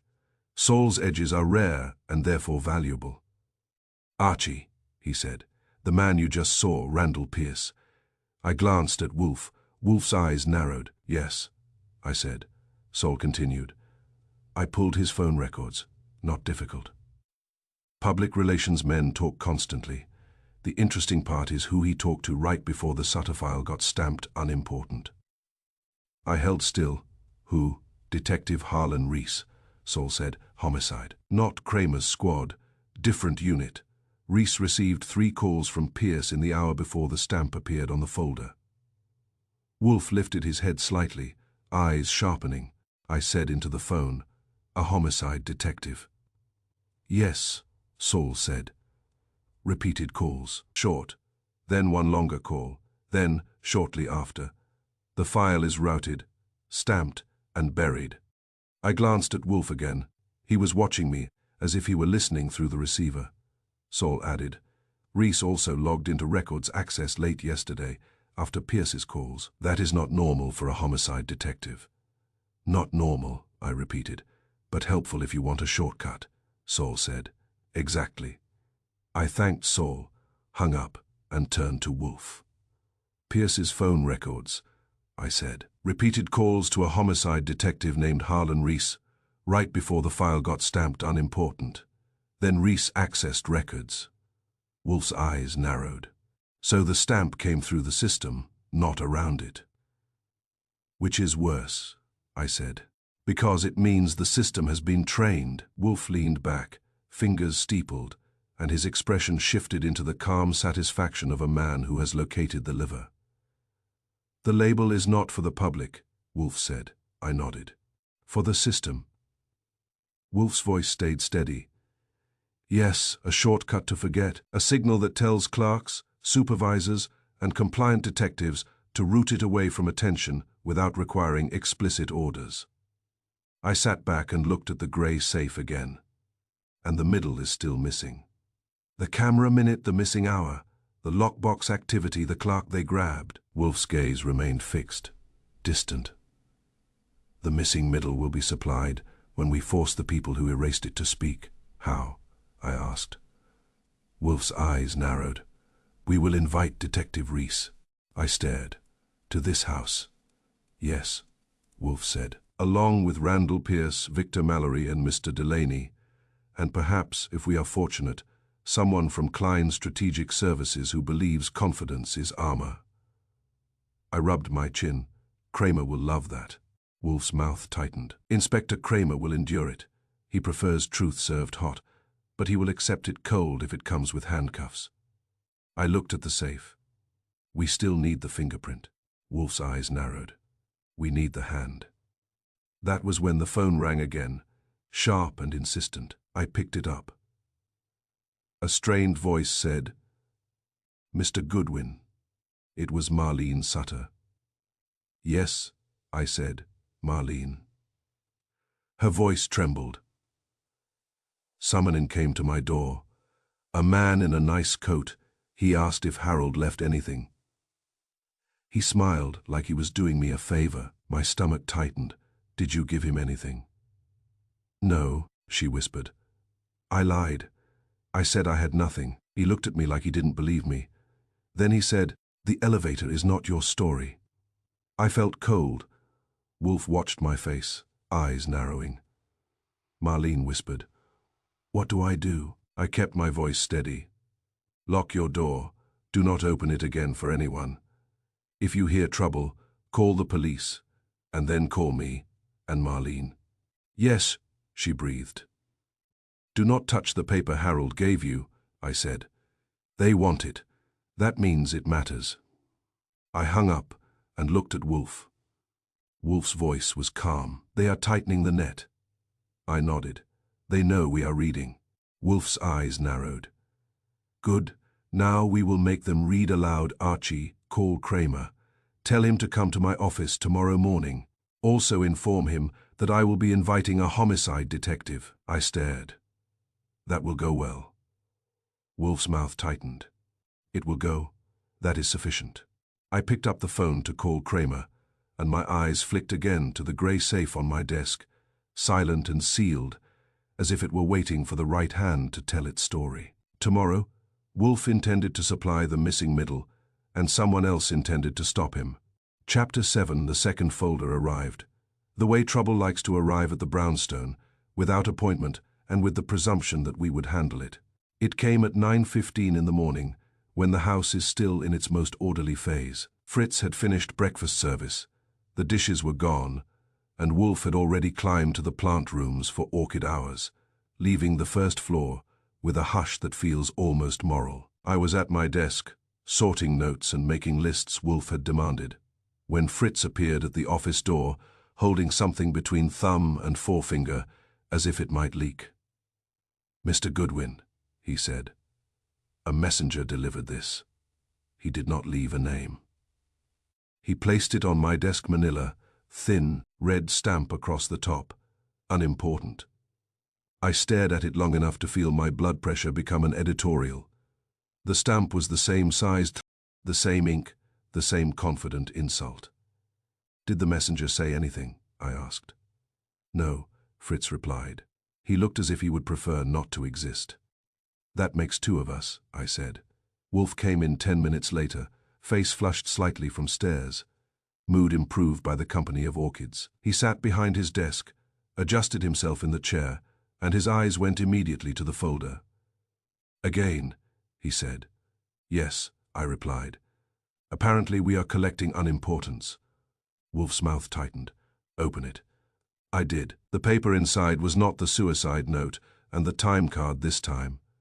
It was photocopies, neatly arranged, of invoices, vendor invoices, contractor invoices, subcontractor invoices, all the usual paperwork that makes city projects look respectable and makes fraud feel like accounting. Each invoice had one line item that was always identical: Missing Services, Same phrase. Same spacing, same blandness.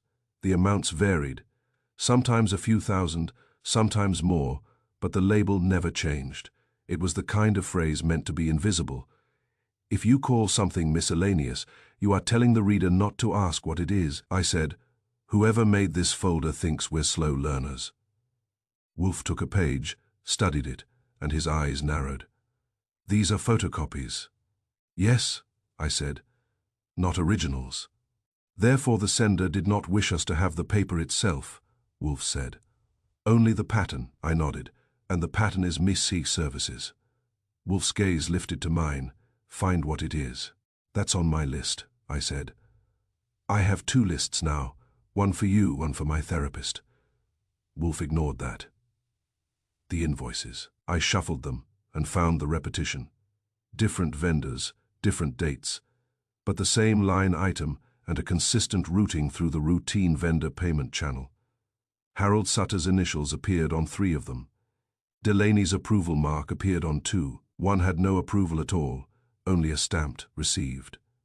Wolf said softly, A system within a system. Like filing witness statements under a typo, I said. Wolf's eyes narrowed. Yes. I spent the next hour doing what I do best, which is making calls that people do not want to answer. The phrase "MEC services" was not in any public procurement description I could find. It was not on the main Wardell Civic Works website, which was full of smiling workers and clean, hard hats. It was not in the city's posted contract summaries. It was a private language. I traced the invoice numbers to their payee entity names. One stood out because it was on every set. Ravelin Accounting Services. It sounded like a company that counts paperclips. It also sounded like a company that knows where bodies are buried, even if the bodies are only financial. I called the listed number. It rang, and then went to a recorded message. This line has been disconnected. Of course it had. I asked Saul for a registration address. Saul obliged within 20 minutes, because Saul keeps the city's filing cabinets in his head. Ravelin Accounting Services was registered to a man named Caleb Ormond. Accountant address, listed as a small office suite in Midtown. I went there. The building was a plain commercial structure with a lobby that smelled of floor polish and rental desperation. The directory listed Ravelin Accounting Services on the 5th floor. I took the elevator and found the suite. The door was locked. The glass was dark. A printed note taped to the inside read, "Temporarily closed." Temporarily, my shoe. A woman across the hall, carrying a stack of mail, glanced at me. I gave her my friendly face. "Do you know the accountant here?" I asked. She hesitated. "Caleb." "Yes," I said. "Caleb Ormond." She nodded. "Quiet man, paid on time, never bothered anyone." "Where is he now?" I asked. She shrugged. "Gone." "Gone when?" I asked. "Last night," she said, and her eyes widened slightly, remembering. It was strange. Moving men came around 10. No notice. He carried out boxes himself. He looked scared. That matched the weather of this case. "Did he leave a forwarding address?" I asked. She shook her head. "Number the landlord's furious," I asked. "Who is the landlord?" Mr. Bixby was a thin man with a tie that looked like it had been bought during wartime. He greeted me with suspicion and relief, because suspicion is his job and relief is his hobby, whenever someone else takes a problem. "You hear about Ormond?" he asked. "Yes," I said. "I want to know where he went." Bixby's laugh was bitter. "If I knew, I'd send him the cleaning bill." "You went into the office," I said. "Of course I did," Bixby snapped. "He moved out overnight. That violates the lease. I checked for damage." "Find anything?" I asked. Bixby hesitated, then lowered his voice as if ashamed. "He left a bag." "A bag," I repeated. "A shredder bag," Bixby said. "Fool, he must have dumped it and forgot it." My mind sharpened. "You still have it?" Bixby nodded. "In the supply closet. I was going to throw it out. It's just shredded paper." "Not just," I said. "May I see it?" He hesitated. Then curiosity overcame thrift. He led me to a closet, opened it, and pulled out a plastic bag stuffed with paper strips. Not confetti strips. Some shredders cut paper into tiny particles. This one had cut into long strips, the kind any patient person can reassemble if they have enough table space and hatred. I looked at the bag and felt a small, ugly pleasure. Whoever had run that shredder had been in a hurry. Haste is always kind to investigators. "May I take it?" I asked. Bixby frowned. "It's trash." "It's my favorite kind," I said. "I'll sign something." He waved his hand dismissively. "Take it, and if you find where Ormond went, tell him he owes me." I carried the bag out of the building like it was a newborn. It weighed almost nothing and felt heavier than a suitcase. Back at the brownstone, Fritz took one look at the bag and frowned with the faint disgust of a man who values cleanliness. "Mr. Goodwin," he said carefully, "what is that?" "Papa spaghetti," I replied. "Do not worry, it will not enter your kitchen." He looked relieved and offended at the same time. Wolf was in his office when I arrived, seated behind his desk, coffee ready, expression already impatient, because my errands never happen fast enough for his tastes. I set the plastic bag on my desk and said, "Ravelin Accounting Services, Shell Company registered to a quiet accountant named Caleb Ormond." He vanished overnight. Left this behind. Wolf's eyes narrowed. A shredder bag. "Yes," I said, "not fully shredded strips, not confetti." Wolf looked at it with the same expression he might reserve for a dirty rag on his Persian rug. Then his eyes sharpened. "Bring every strip," Wolf said. I blinked. Every strip. Wolf's voice was calm, heavy. "Yes, do not discard a single one. Truth loves to reassemble itself if you give it a table."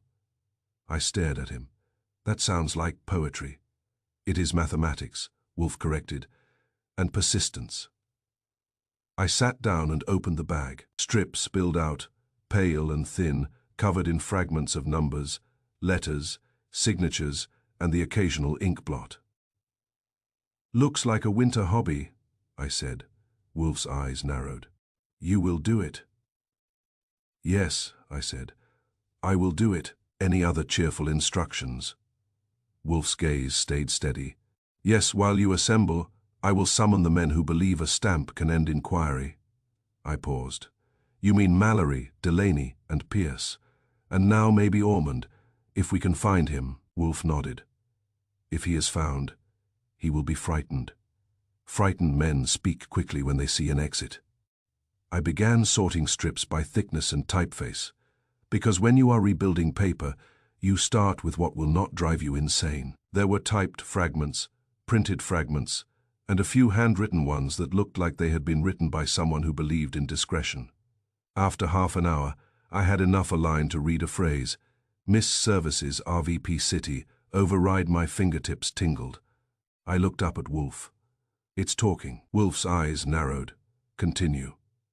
Fritz appeared with coffee for me, not because I deserved it, but because Fritz understands that my work is often brute force disguised as intellect. As I sipped, I thought about Harold Sutter's fear of the elevator, about the missing minute in the camera log, about the lockbox with its fingerprint latch, and now about invoices that called everything miscellaneous and an accountant who fled overnight, leaving his secrets in a bag.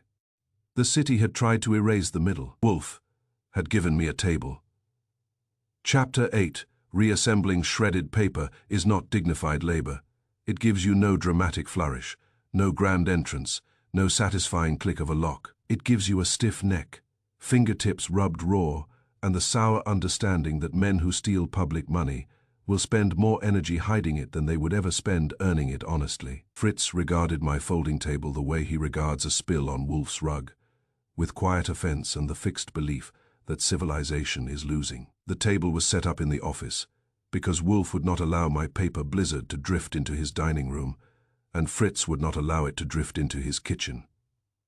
That left the office, where Wolf could watch it like an experiment, and where I could be supervised like a delinquent student.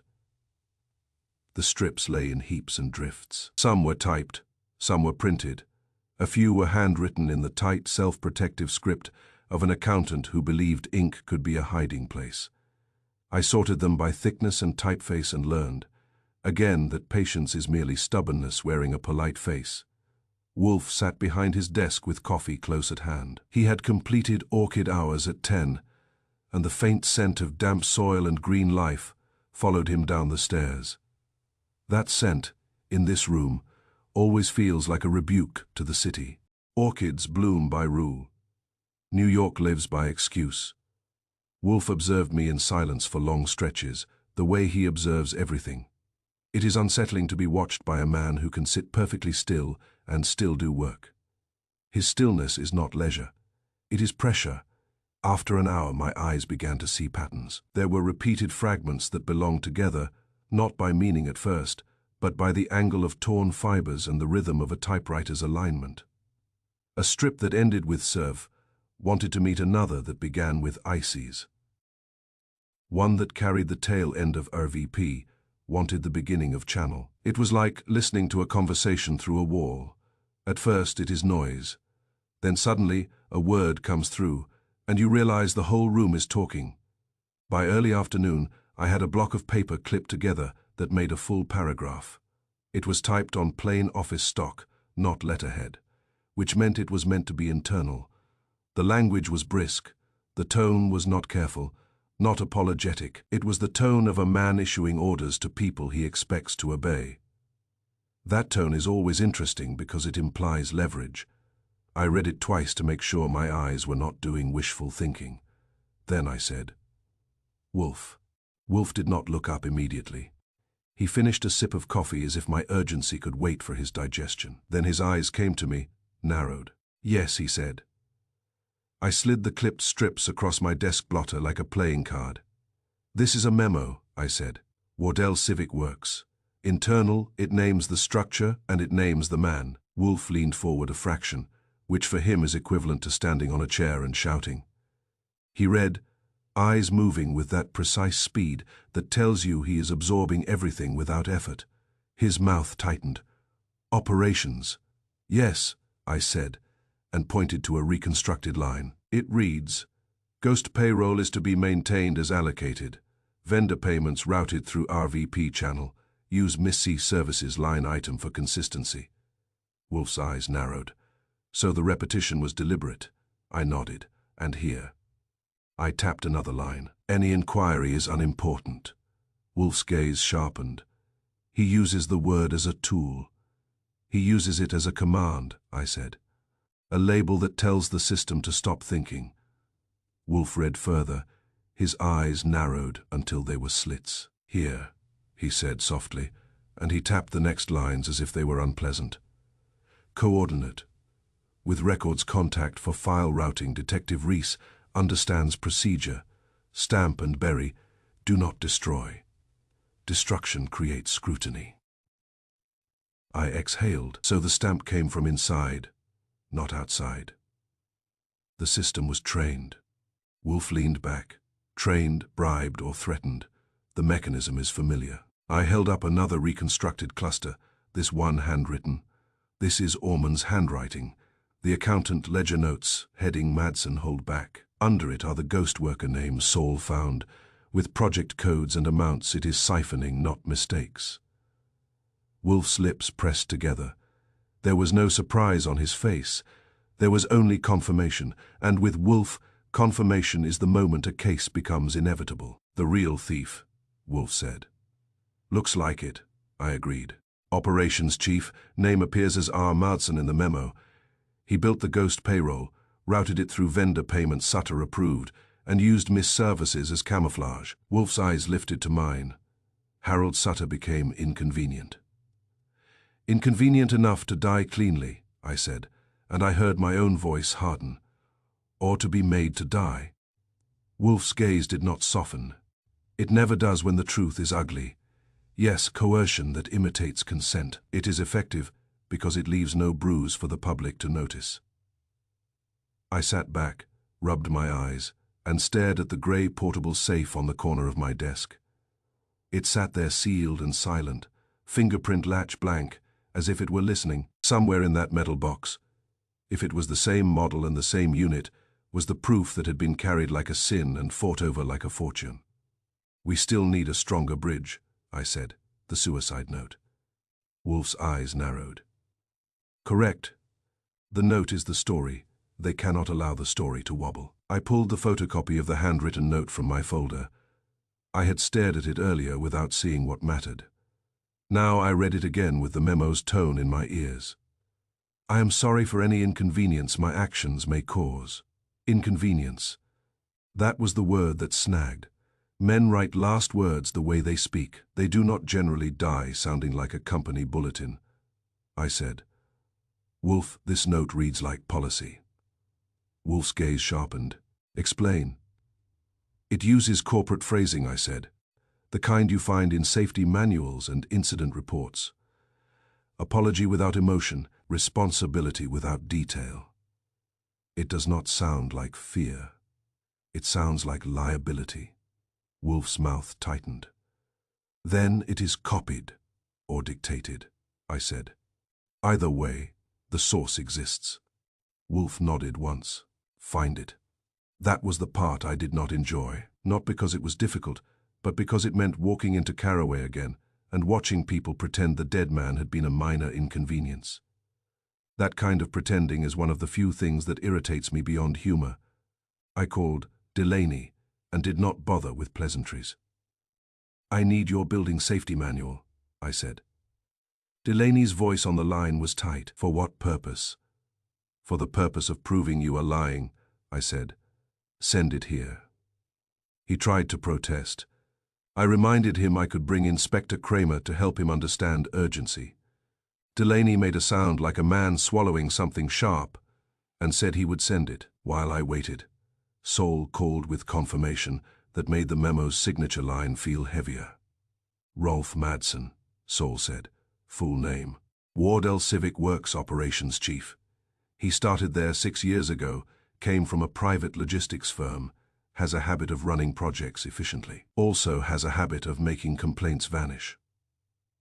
"Any connection to K-Line?" I asked. "Yes," Saul replied. Klein Strategic Services appears as a subcontractor under risk mitigation on Wardell projects.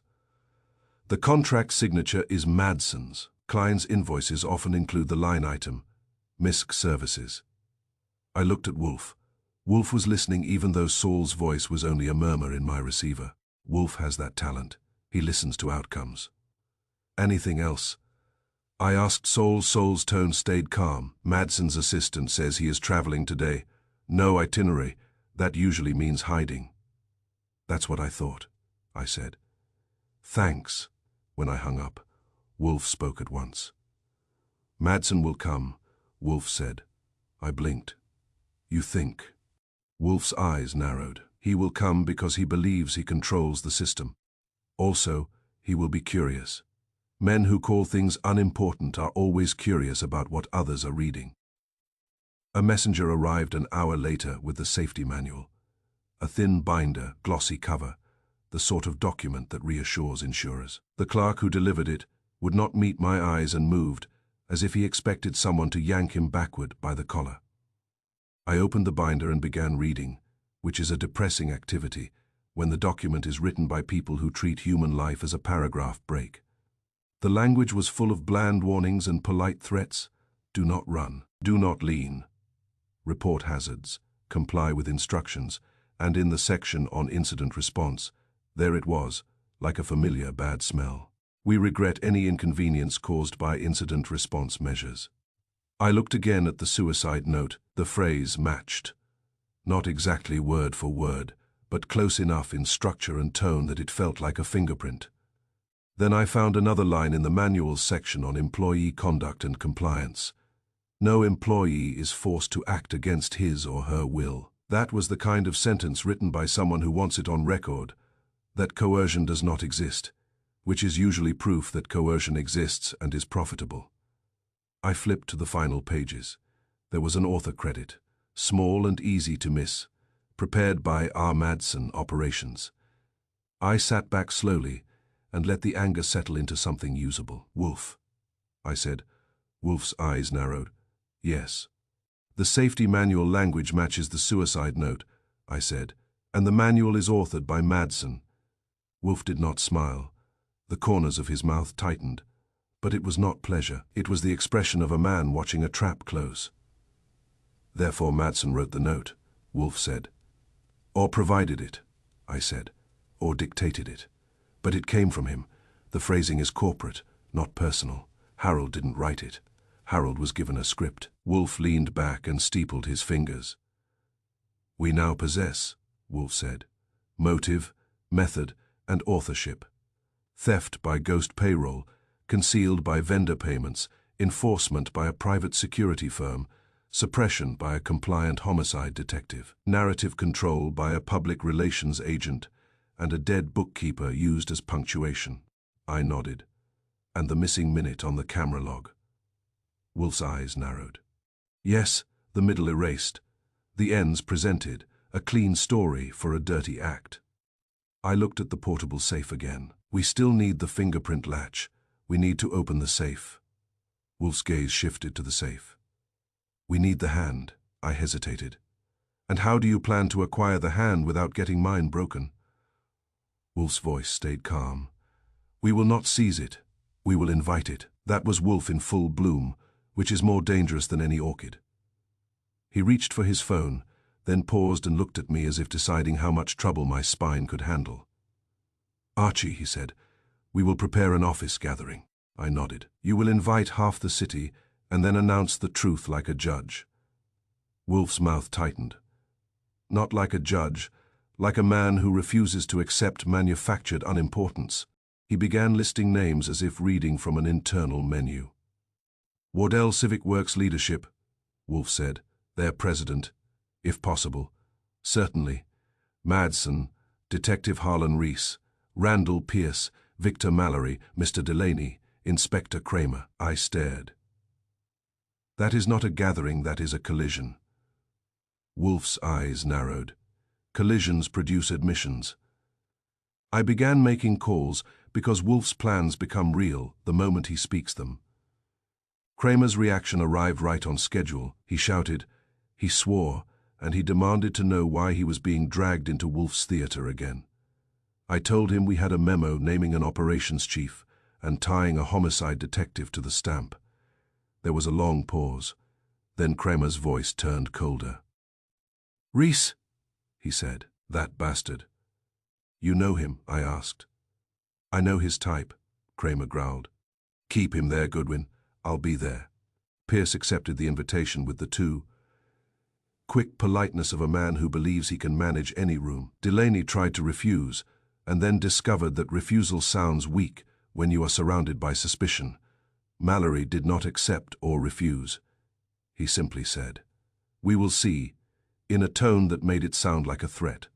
And Wardell Civic Works office said they would send a representative. A representative, I repeated to Wolf after hanging up. Not necessarily Madsen. Wolf's eyes narrowed. Madsen will come when he learns the invitation includes Detective Reese. I blinked. Why? Wolf's voice was steady. Because his system depends on coordinated silence. When one component is exposed, the others become liabilities. He will come to control the damage. I gathered the reconstructed memo, the ledger fragments, and the safety manual copy, and I placed them in a clean folder. I did not stamp it. Stamps were for cowards. We had better tools.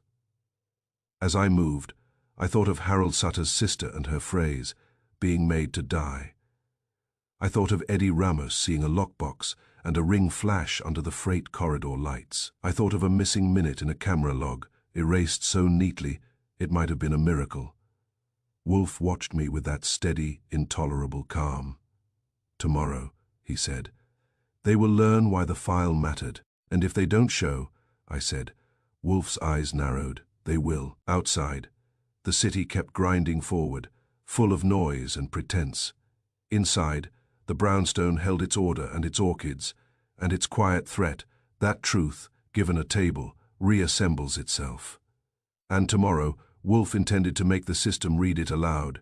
Sol Panzer had one more errand tonight. Victor Mallory. Wolf wanted the ring in reach, and the lockbox ready to speak. Chapter 9 by 11 o'clock. Wolf's office had the air of a courtroom that had misplaced its judge. The red leather chairs were filled. The carpet was spared by Fritz's silent vigilance, and the brownstone itself seemed to stiffen under the weight of so many important shoes. If the visitors felt odd sitting in Nero Wolf's private room, they hid it the way New Yorkers hide most discomfort, by looking offended that anyone might notice. Outside, the city made its winter noises. Inside, Wolf made his own. Inspector Kramer arrived first because he prefers to enter a fight early. He took the chair nearest the door so he could leave if he decided to arrest someone. Kramer's face was the color it gets when he is trying not to enjoy himself. Delaney came next, looking like a man who had been forced to attend his own audit. He sat on the edge of his chair, hands clasped too tightly. Randall Pierce arrived with his clean smile and clean suit, carrying confidence like a press kit. He offered Wolf a nod that tried to be casual, and ended up looking nervous. Victor Mallory arrived without greeting anyone, his gold ring with the black stone visible as if he wanted it seen. He sat with his knees crossed and his expression calm, but his eyes kept moving in small, measuring flicks. Men who are truly calm do not measure. Detective Harlan Reese arrived late, which is a small power play and a cheap one. He had the posture of a man accustomed to being obeyed, and the bland face of someone who believes paperwork is beneath him unless it can protect him. He nodded at Kramer with a thin smile that did not reach his eyes. "Kramer," Reese said. Kramer grunted. "Reese." Then Wardell Civic Works arrived. They did not send a representative. They sent a statement in the form of a man. Rolf Madsen walked in as if he owned the room, which is a mistake to make in Wolf's house. He was in his late 40s, broad-shouldered, well-fed, with the complexion of a man who spends his days indoors and his nights in meetings. His hair was neat, his eyes were cold. He looked like an operations chief, trained to see people as pieces and projects as opportunities. With him came a thin man in an expensive coat who had the anxious elegance of a lawyer. Wolf ignored the lawyer completely. Madsen sat in the center chair opposite Wolf's desk, placing himself as the focus. That suited Wolf. Wolf likes his targets close. Wolf surveyed them all with the calm contempt of a man who has been interrupted during coffee. "Gentlemen," Wolf said, "and Mr. Delaney, sit still." Everyone was already sitting still, but Wolf's tone made it sound like a privilege. "You have been invited," Wolf continued, "because a man named Harold Sutter is dead, and you have all in your various roles attempted to make that death unimportant." Pierce's smile tightened, Delaney swallowed.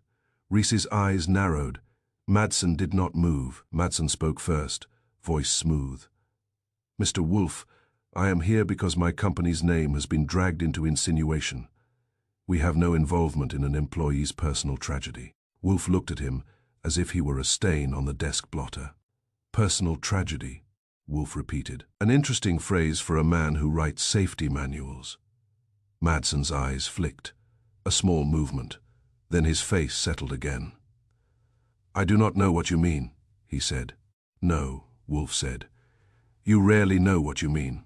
You know only what serves you." Kramer shifted in his chair, impatient.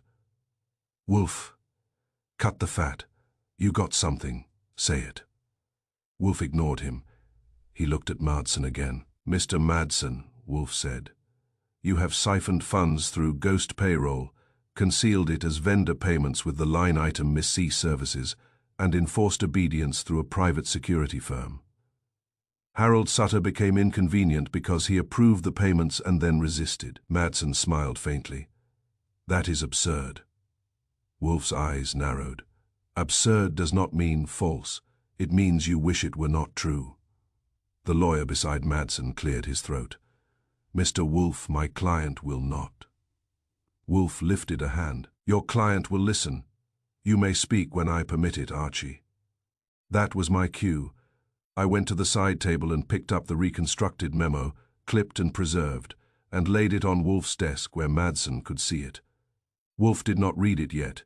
He did not need to. He watched Madsen watching it. Wolf does not hunt facts.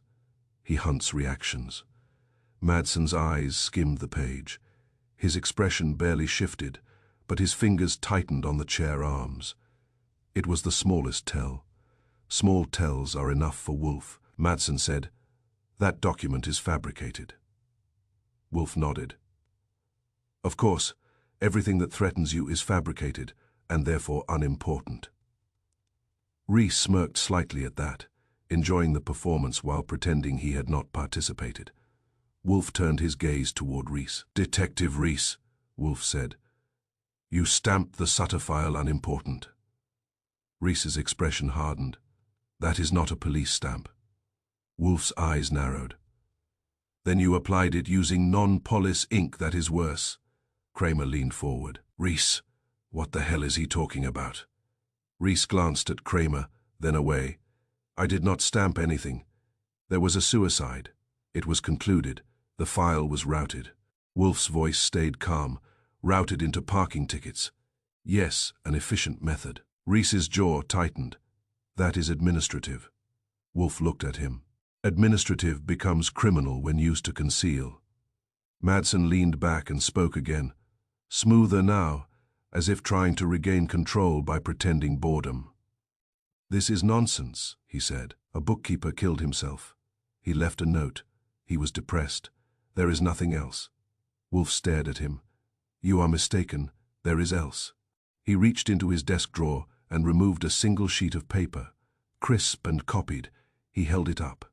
"This," Wolf said, "is a witness statement." Reese's eyes flicked. Delaney went pale. Pierce's smile disappeared entirely. Wolf continued. "This statement was given by a janitor who saw Harold Sutter arguing with a man carrying a grey lockbox in the freight corridor, shortly before Mr. Sutter's death." Madsen's face did not move, but Mallory's eyes sharpened. That made me smile inwardly. Mallory was not calm anymore.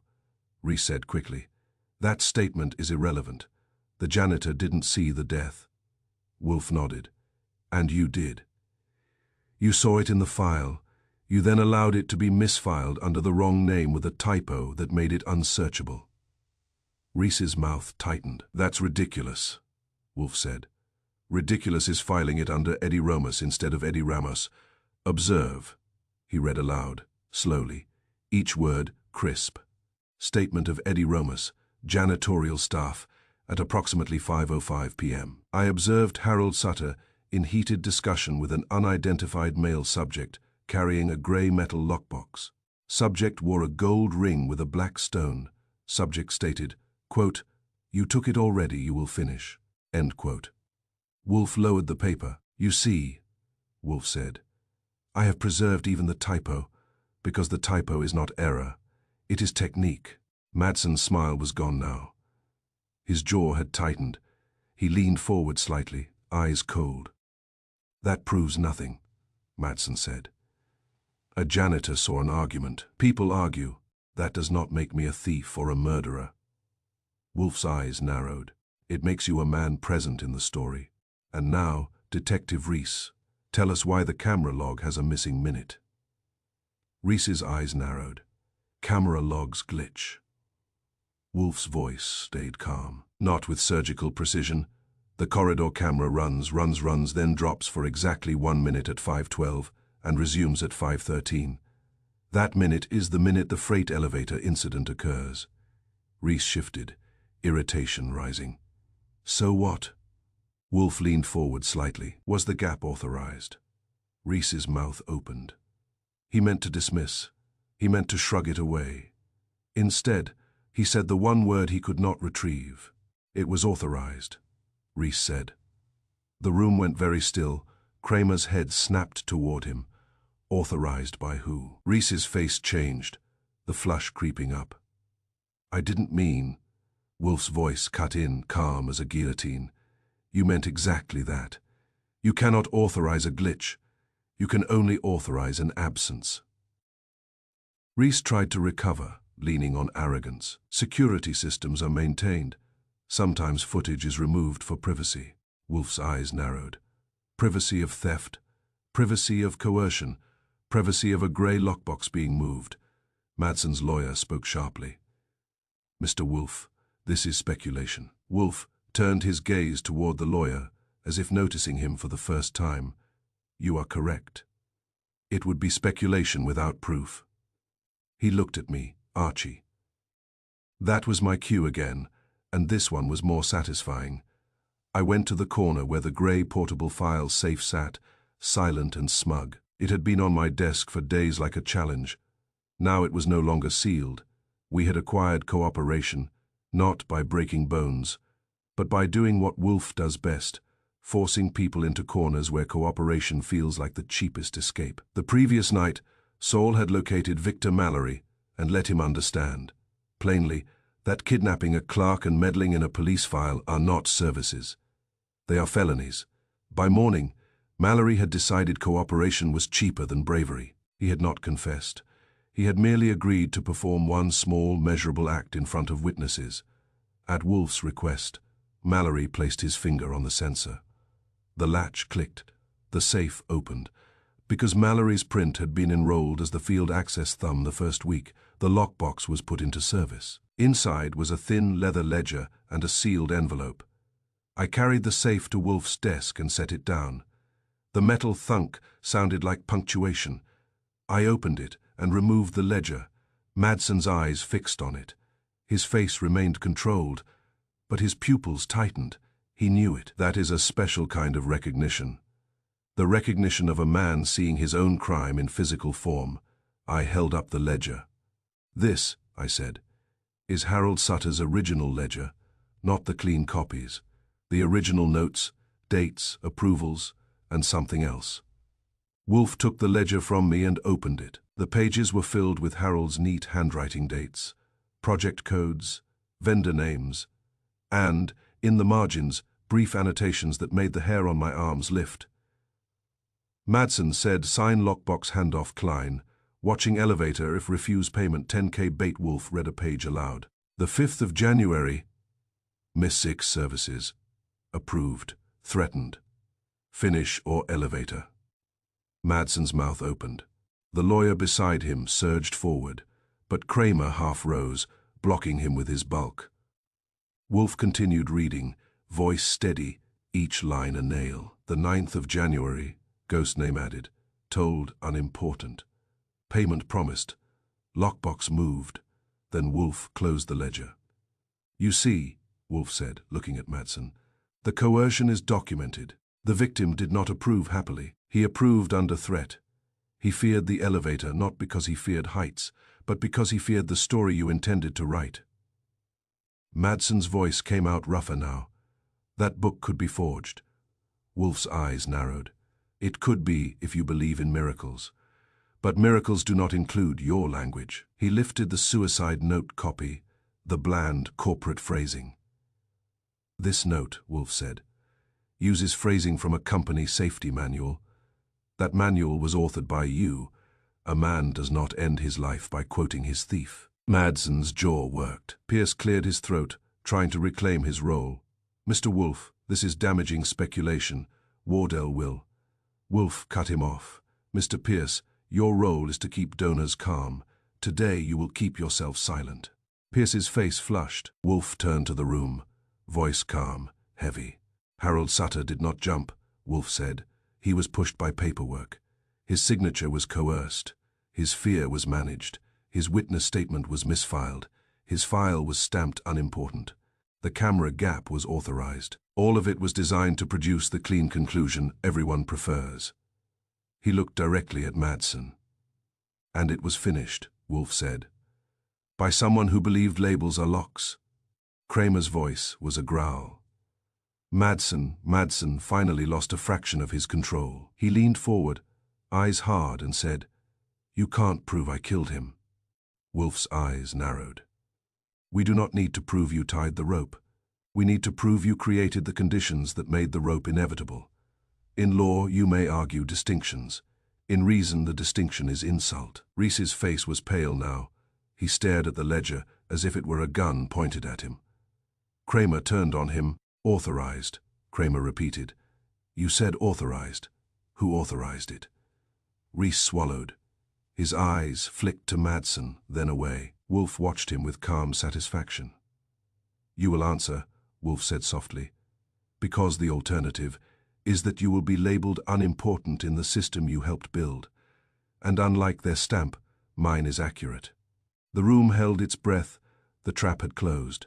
Chapter 10. When Nero Wolf decides to finish a thing, he finishes it the way a man closes a heavy door, slowly, deliberately, and with the certainty that it will latch. The office had gone quiet in that tight, brittle manner you get when people realize they have wandered into the wrong room with the wrong lies. The red leather chairs held their occupants like witnesses in a box. The winter light at the window was pale and indifferent, the city outside continuing to rush and honk and pretend that nothing important ever happens unless a headline says so. Inside, the trap had already snapped shut. All that remained was the tightening. Inspector Kramer stood near Wolf's desk, thick hands planted on his hips, eyes hard on Rolf Madsen. Detective Harlan Reese sat stiffly, his face a careful blank that kept trying to crack. Randall Pierce had lost his smile entirely. Delaney looked as if he might faint. Victor Mallory watched everything with the stillness of a man calculating exits. Wolf sat behind his desk like a judge who does not require a bench to be superior. He spoke in that calm, heavy voice that makes argument feel childish. "Mr. Madsen," Wolf said, You insist you cannot be proved a killer. That is a lawyer's comfort. We are concerned with reality. Madsen's jaw clenched. I run operations. I do not run murders. Wolf's eyes narrowed. You ran a siphon. You ran coercion. You ran a system designed to turn a man into a signature, and when the man refused to remain a signature, you ran a story. He lifted the reconstructed memo with 2 fingers, as if it were distasteful. Ghost payroll, Wolf continued. Names paid and never clocked, disguised as labor costs. The money extracted was routed through vendor payments, which Harold Sutter approved, because your RVP channel made it look routine. The repeated line item, Miss C Services, was not a description. It was camouflage. Madsen leaned back, trying to regain his posture. Every contractor has miscellaneous line items. You don't build a bridge by itemizing every bolt. Wolf regarded him. You do not build theft by itemizing it either. That is why you kept it miscellaneous. Kramer growled, Wolf, get to the part where I can put cuffs on him. Wolf did not look at him. He looked only at Madsen, as if Kramer were a noisy clock. The ledger, Wolf said, tapping Harold Sutter's book, shows dates, approvals, and your threats. It shows that you used the lockbox as a portable safe for the extraordinary receipts you wished to keep off official books. It shows that you used Klein Strategic Services to watch, intimidate, and retrieve. It shows that you offered $10,000 to purchase compliance. And when compliance became unreliable, you turned to fear. Madsen's eyes flicked to the safe on the table, then away. That ledger could be fabricated. Wolf's voice remained level. Fabrication is possible in theory, but your vocabulary is not easily forged by someone who does not live in it. Wolf lifted the suicide note copy. This note, Wolf said, contains phrasing taken from a Wardell Civic Works safety manual, written by you. A man does not compose his final statement by quoting the author of his own coercion. You did not merely arrange the scene. You supplied the script. Reese shifted in his chair, and I could see the minute effort of a man trying to become invisible and failing. Wolf's gaze moved to him. Detective Reese, Wolf said. You attempted invisibility as well. You dismissed evidence, misrouted a statement, and applied a label that functioned as a directive. Reese's chin lifted. I handled an open and shut suicide. Wolf's eyes narrowed. Number, you handled an engineered conclusion, and you revealed it when you used a word carelessly. Kramer's voice snapped. Authorized. Reese flinched. The smallest jolt, but enough. His eyes darted to Kramer, then to Madsen, then to Pierce. He was a man searching for the safest direction to fall. Wolf said calmly, the corridor camera log has a missing minute at the exact time the freight elevator event occurred. A missing minute does not happen by accident, it is removed. You described that removal as authorized. That word belongs to policy, not to coincidence. Reese swallowed. Maintenance. Wolf cut him off. Stop. You cannot authorize maintenance to remove precisely 1 minute. That is not maintenance. That is concealment. Pierce found his voice again, weak but polished. Mr. Wolf, he said, this is sensational. Wardell Civic Works has served this city for decades. If you push this, you harm public trust. Wolf looked at him with polite disgust. Mr. Pierce, Wolf said, public trust is harmed by those who steal public money and then rely on boredom to bury it. Pierce stiffened. I offered a donation to move on. Wolf's eyes narrowed. A bribe wearing a clean shirt. You sought to protect a thief by making inquiry seem impolite. Pierce's face reddened. I protect the company. Wolf's tone stayed mild. You protect revenue. You protect contracts. You protect your own position. And you assisted Detective Reese by encouraging the stamp that told the system to forget. Kramer took a step closer to Wolf's desk, looming. Enough. Wolf, tell me plain, who did what, and how. Wolf inclined his head as if granting a request he had expected. Very well, Wolf said. Listen carefully, all of you. He folded his hands on the blotter. Rolf Madsen ran the siphon. Wolf said. He created ghost payroll. Names paid but never present. Those funds were extracted through vendor invoices, disguised by the line item missing services, and routed through the routine vendor payment channel that Harold Sutter processed. Sutter's role made him both necessary and vulnerable. Madsen's mouth tightened, but he did not interrupt. When Wolf is laying out a case, interruption feels like drowning yourself while someone is reading your last words. When Sutter began to resist, Wolf continued. Madsen used a combination of inducement and intimidation. A $10,000 deposit to Sutter's account was bait and leash. Kind Strategic Services provided the watchful pressure, including Victor Mallory's personal involvement, as evidenced by the ring described by multiple witnesses, and by Mallory's own efforts to retrieve files and control access. Mallory's expression remained calm, but his eyes hardened. His ring flashed faintly when he moved his hand, and I saw a quick glance pass between him and Madsen. It was not loyalty, it was calculation. Wolf continued. When Sutter refused to remain obedient, Madsen framed him. Delaney inhaled sharply, as if the word frame had hit him like a shove. Yes, Wolf said, eyes narrowing at Delaney now. Framed, the plan was not merely to remove Sutter, it was to remove him in a way that protected the theft. Therefore, the elevator scene was staged to be interpreted as suicide. A note was produced, using corporate phrasing from Madsen's own safety manual.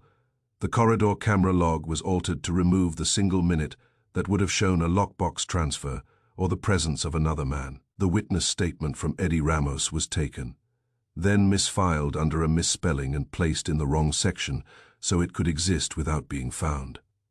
Wolf's gaze returned to Reese and Pierce. Detective Reese and Mr. Pierce helped bury the case, Wolf said. They stamped the file unimportant, not for the public, but for the system. That stamp was a shortcut, a code that instructed clerks and officers to route the matter into boredom. They counted on the city's fatigue and on the police department's desire for clean conclusions to do the rest. Reese's face went gray. Kramer's voice turned dangerous. Reese. Reese's mouth opened.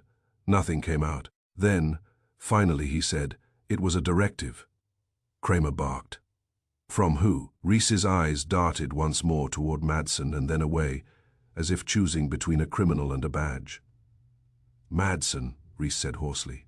"Through Pierce." He said it was. "Political that it would blow up contracts." He said it was unimportant. Wolf's eyes narrowed. "And you believed him because it was convenient." Reese's shoulders sagged, a tiny collapse. "I believed it because everyone else wanted to." That was honesty of a sort. It was also confession. Kramer moved like a man whose patience has finally been rewarded. He stepped forward, reached into his coat, and pulled out his handcuffs. His eyes were on Reese. First, not Madsen, because betrayal within the department stings worse than theft outside it. "Reese," Kramer said, voice low, "you're coming with me." Reese lifted his hands slowly, as if the weight of his badge had suddenly doubled. Then Kramer swung toward Madsen. "Madsen," Kramer said, "stand up." Madsen's lawyer surged forward. "Inspector, you can't." Kramer's glare stopped him cold. "Watch me." Madsen stood, trying to keep his dignity. His eyes were hard. "This is insane. You're arresting me on the word of a fat private detective." Wolf did not react. He rarely reacts to insults because he assumes they are evidence of weakness. Kramer said, "I'm arresting you because I got a dead man, a camera gap you authorized, a witness statement you hid, a ledger you threatened into existence, and a detective who just sang you a lullaby." Madsen's face tightened. "I didn't kill him." Wolf spoke softly. "You did not need to. You created a mechanism where the man's death was the simplest outcome. That is what cowards call efficiency." Kramer snapped the cuffs onto Madsen with a satisfaction that was almost artistic. Mallory half rose, then sat back again, eyes scanning. He was weighing whether to run or whether running would only bring more attention. For once, his confidence looked less like armor and more like a costume. Pierce sat frozen, his clean suit suddenly less clean. "Because fear has a way of sweating through fabric," Delaney whispered. I didn't know. Wolf's eyes narrowed. You knew enough to shrug too hard and name an ink color too early. Delaney flinched. Kramer pointed at him. Delaney, you're on my list too. Delaney's face went slack. Wolf lifted a hand. Calm, Inspector. Delaney is not the architect. He's the clerk of the crime, useful, but not primary. Kramer grunted. I'll decide useful. He hauled Madsen toward the door. Reese followed, stumbling slightly, and Pierce rose as if to protest, and then sat again. Realizing protest is for men who still have leverage. Before leaving, Kramer turned back to Wolf. You got lucky, Kramer said, which is his closest approximation to gratitude. Wolf's mouth tightened. Luck is a lazy explanation, Kramer snorted. You better bring that ledger down to evidence. I will permit Archie to do it, Wolf said. Kramer glared at me. Goodwin, don't lose it. I lose very little, I said. Except patience.